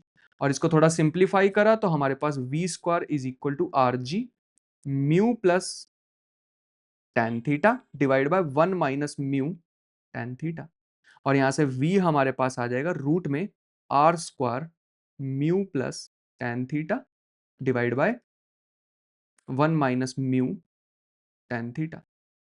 अगर मान लो बैंकिंग ना होती, फ्लैट रोड होती, तो थीटा को जीरो पुट कर दो, और जैसे ही थीटा को जीरो पुट करते आंसर हमारे पास आ जाता v equal to mu r g, बाकी सारा tan जीरो खत्म हो जाता, और हम घूम फिर के इसी टॉपिक पे वापस पहुंच जाते। मैक्सिमम स्पीड म्यू आर जी होनी चाहिए फ्लैट रोड पे। ये फ्लैट बट कर्व्ड थी, मतलब ऐसा कर्व थी ना, इसमें कोई बैंकिंग नहीं थी, ऐसे टेढ़ी नहीं थी ये सड़क सड़क ठीक है। तो ये अपने पास कहाँ गया, ये रहा, ये अपने पास आंसर आ गया। अब इस पे क्वेश्चन बनाए जा सकते हैं, सिंपल तुम्हें थीटा वगैरह दे दिया जाएगा और पूछ लिए जाएंगे मैक्सिमम वेलोसिटी बताओ, तो this is the maximum velocity जिससे तुम चल सकते हो, इससे ज्यादा हुई तो कार फिसल जाएगी। ये था भाई हमारे पास। एंड इतनी तुमने मेहनत की है, इतनी वीडियो में आगे आ ही गए हो, तो एक बोनस चीज तुम्हें मैं बताना चाहूंगा, which is frame of reference. Frame of reference, अब ये जो है ना, इसमें ज्यादा डीप यहाँ पे मेरे को ना अपने आप को थोड़ा रोकना पड़ेगा क्योंकि मैं ज्यादा डीप चला जाऊंगा। हायर फिजिक्स पढ़ने का मेरे को बहुत ज्यादा शौक है, तो बट फिलहाल के लिए अपने आप को बहुत दिल पे पत्थर रख के थोड़ा सा पढ़ाते हुए, हमारे पास दो टाइप के फ्रेम ऑफ रेफरेंस होते हैं। एक होता है इनर्शियल फ्रेम ऑफ रेफरेंस, एक होता है non inertial frame of reference, FOR। Inertial frame of reference का मतलब है जो आज तक चीजें चल रही थी उसे देख कौन रहा था, ऑब्जर्वर। वो ऑब्जर्वर क्या कर रहा था, वो बैठा हुआ था, चल रहा था, या एक्सेलरेट कर रहा था, ये तो हमने आज तक सोचा नहीं, है ना। ये वही है फ्रेम ऑफ रेफरेंस का मतलब है, ऐसे दो मतलब जो भी ऑब्जर्वर है हम उसे फ्रेम ऑफ रेफरेंस बोल रहे हैं, बस इतनी सी बात। फ्रेम ऑफ रेफरेंस का मतलब ऑब्जर्वर। अब वो ऑब्जर्वर कर क्या रहा है, डिपेंडिंग ऑन दैट वो बैठा हुआ है, वो चल रहा है या वो एक्सेलरेट कर रहा है, डिपेंडिंग ऑन दैट हम इनर्शियल या non inertial frame of reference की बात करते हैं। इसको हम सिंपल भाषा में ऑब्जर्वर की तरह भी सोच सकते हैं, ठीक है। तो इनर्शियल फ्रेम ऑफ रेफरेंस में या तो ऑब्जर्वर आराम से बैठ के, रेस्ट पे बैठ के मोशन को ऑब्जर्व कर रहा होगा। कोई भी गाड़ी चल रही है लेकिन मैं बैठा हूं, जो मैं ऑब्जर्व कर रहा हूं ना उस गाड़ी को, मैं आराम से बैठा हूं और मैं चल सकता हूं बट विद यूनिफॉर्म वेलोसिटी। तब तो हमारे पास वही फॉर्मूला लगाओ जो आज तक लगाते थे, F इक्वल टू एम में, एकदम चिल, कोई दिक्कत लेने वाली बात नहीं, सारी वैसी ही मैकेनिक्स चलेगी। जो भी हमने अभी तक पीछे किया है ना वो सारा का सारा इनर्शियल फ्रेम ऑफ रेफरेंस। मैंने बताया नहीं था, बट जो ऑब्जर्वर था या तो वो रेस्ट पे बैठ के देख रहा था या तो वो यूनिफॉर्म वेलोसिटी के साथ मूव कर रहा था। लेकिन जैसे ही हम non inertial frame of reference में आते हैं, मतलब हमारे पास कुछ गड़बड़ आ जाएगी बात। यहां पे हमारे पास एक्सेलरेटेड ऑब्जर्वर होगा, ऑब्जर्वर खुद भी एक्सेलरेट कर रहा है और सामने वाली चीज भी एक्सेलरेट कर रही है, तब गड़बड़ हो जाएगी। तो मैं बताता हूं क्या होगा। जैसे फॉर एग्जांपल एक लिफ्ट है, उस लिफ्ट के अंदर एक बॉक्स पड़ा हुआ है, मान लो एक वेइंग मशीन के अंदर है। यहां पे है कोई कैमरा, रुको, ये है कोई कैमरा, ठीक है। और यहां पे एक वेइंग मशीन पे ना एक बॉक्स पड़ा हुआ है, और ये जो लिफ्ट है ना ये नीचे जा रही है 2 मीटर पर सेकंड से। तो बताओ बॉक्स पे कौन कौन से फोर्स लगेंगे। बॉक्स पे फोर्स लगेंगे, एक ऊपर की तरफ लगेगा नॉर्मल, एक नीचे की तरफ लगेगा mg। मान लो बॉक्स का मास है अगर 10 और ग्रेविटी की वैल्यू भी, एक्सेलरेशन ड्यू टू ग्रेविटी की वैल्यू भी अगर हम 10 ले लें तो आंसर आ जाएगा 100, खत्म। हाँ 100 ही दिखाई देगा इस कैमरे में भी, कोई दिक्कत नहीं है। लेकिन अगर ये लिफ्ट, ये जो एलिवेटर है, अगर ये भी एक्सेलरेट करनी स्टार्ट कर गई 2 मीटर पर सेकंड से नीचे की तरफ, तो हमें दिखाई देगा कि जो इसका वेट है ना, जो इसका नॉर्मल रिएक्शन है, जो वेइंग मशीन मेजर कर रही है वो थोड़ा कम मेजर करेगी, ऐसे जैसे किसी भूत ने इसको हवा में उड़ा दिया हो। इसलिए यहां पे इस पे कोई इमेजिनरी सा फोर्स लग रहा होगा। एक तो लगेगा नॉर्मल, एक तो लगेगा नीचे की तरफ mg, लेकिन एक ऊपर की तरफ फोर्स लग रहा होगा कोई अजीब सा ही, जिसे हम बोलते हैं सूडो फोर्स। सूडो का मतलब भूत ही तो होता है, नकली सूडो, है ना। तो वही वो फोर्स हमारे पास काम में आ जाने वाला है, इसे हम बोलते हैं सूडो फोर्स। अभी और भी एग्जांपल बताता हूं बट फिलहाल के लिए इसको देख लेते हैं। तो यहाँ कौन सा फोर्स लगेगा, इसको मान लेते हैं 2 मीटर पर सेकंड स्क्वायर की जगह ए नोट एक्सेलरेशन। तो कौन कौन से फोर्स लग रहे हैं, ऊपर फोर्सेस लग रहे हैं m a naught plus N, और नीचे फोर्स लग रहा है एम जी। तो एन हमारे पास आ जाएगा m g minus m a naught, मतलब m g minus a naught. Normal reaction ही तो मेजर करती है वेइंग मशीन, याद रखना, ये कहीं पे लिख लो। वेइंग मशीन मेजर करती है नॉर्मल रिएक्शन। तो नीचे जाते हुए अगर कैमरा लगा होगा तो कैमरे में ऐसा लगेगा कोई भूत है, और ऐसा वेट कम मेजर होगा। यही होते हैं सूडो फोर्सेस।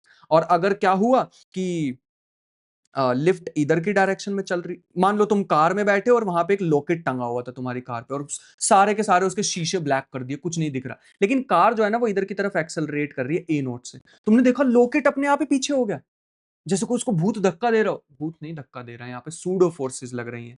पीछे की तरफ एक फोर्स लग रहा होगा एम ए नोट, जिसे हम सूडो फोर्स बोलते हैं।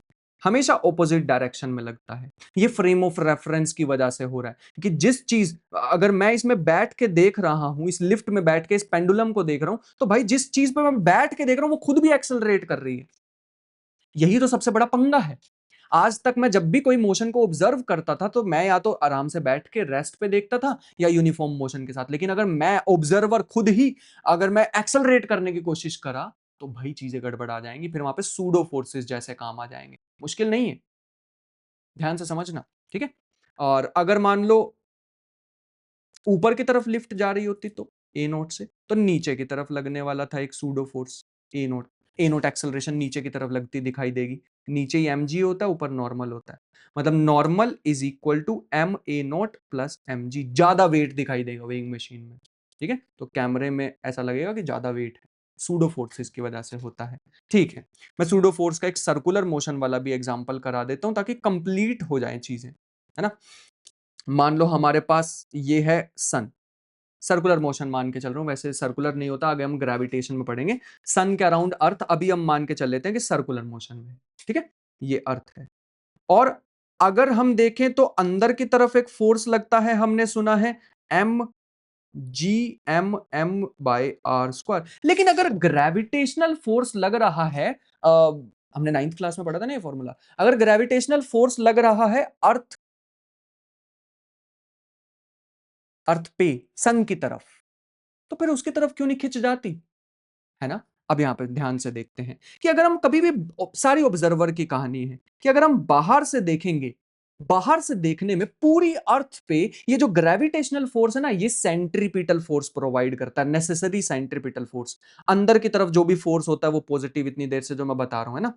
यहां की तरफ देखेंगे तो बाहर से देख रहा हूं इस समय में, बाहर खड़ा होके, कि ऐसा कैसे हो सकता है, क्यों, इसको कौन है सेंट्रीपिटल फोर्स प्रोवाइड कर रहा है अर्थ को, जो ये गोल गोल घूम रही है। गोल तभी घूम सकती है जब सेंट्रीपिटल फोर्स हो। ये रही इसकी टेंजेंशियल वेलोसिटी,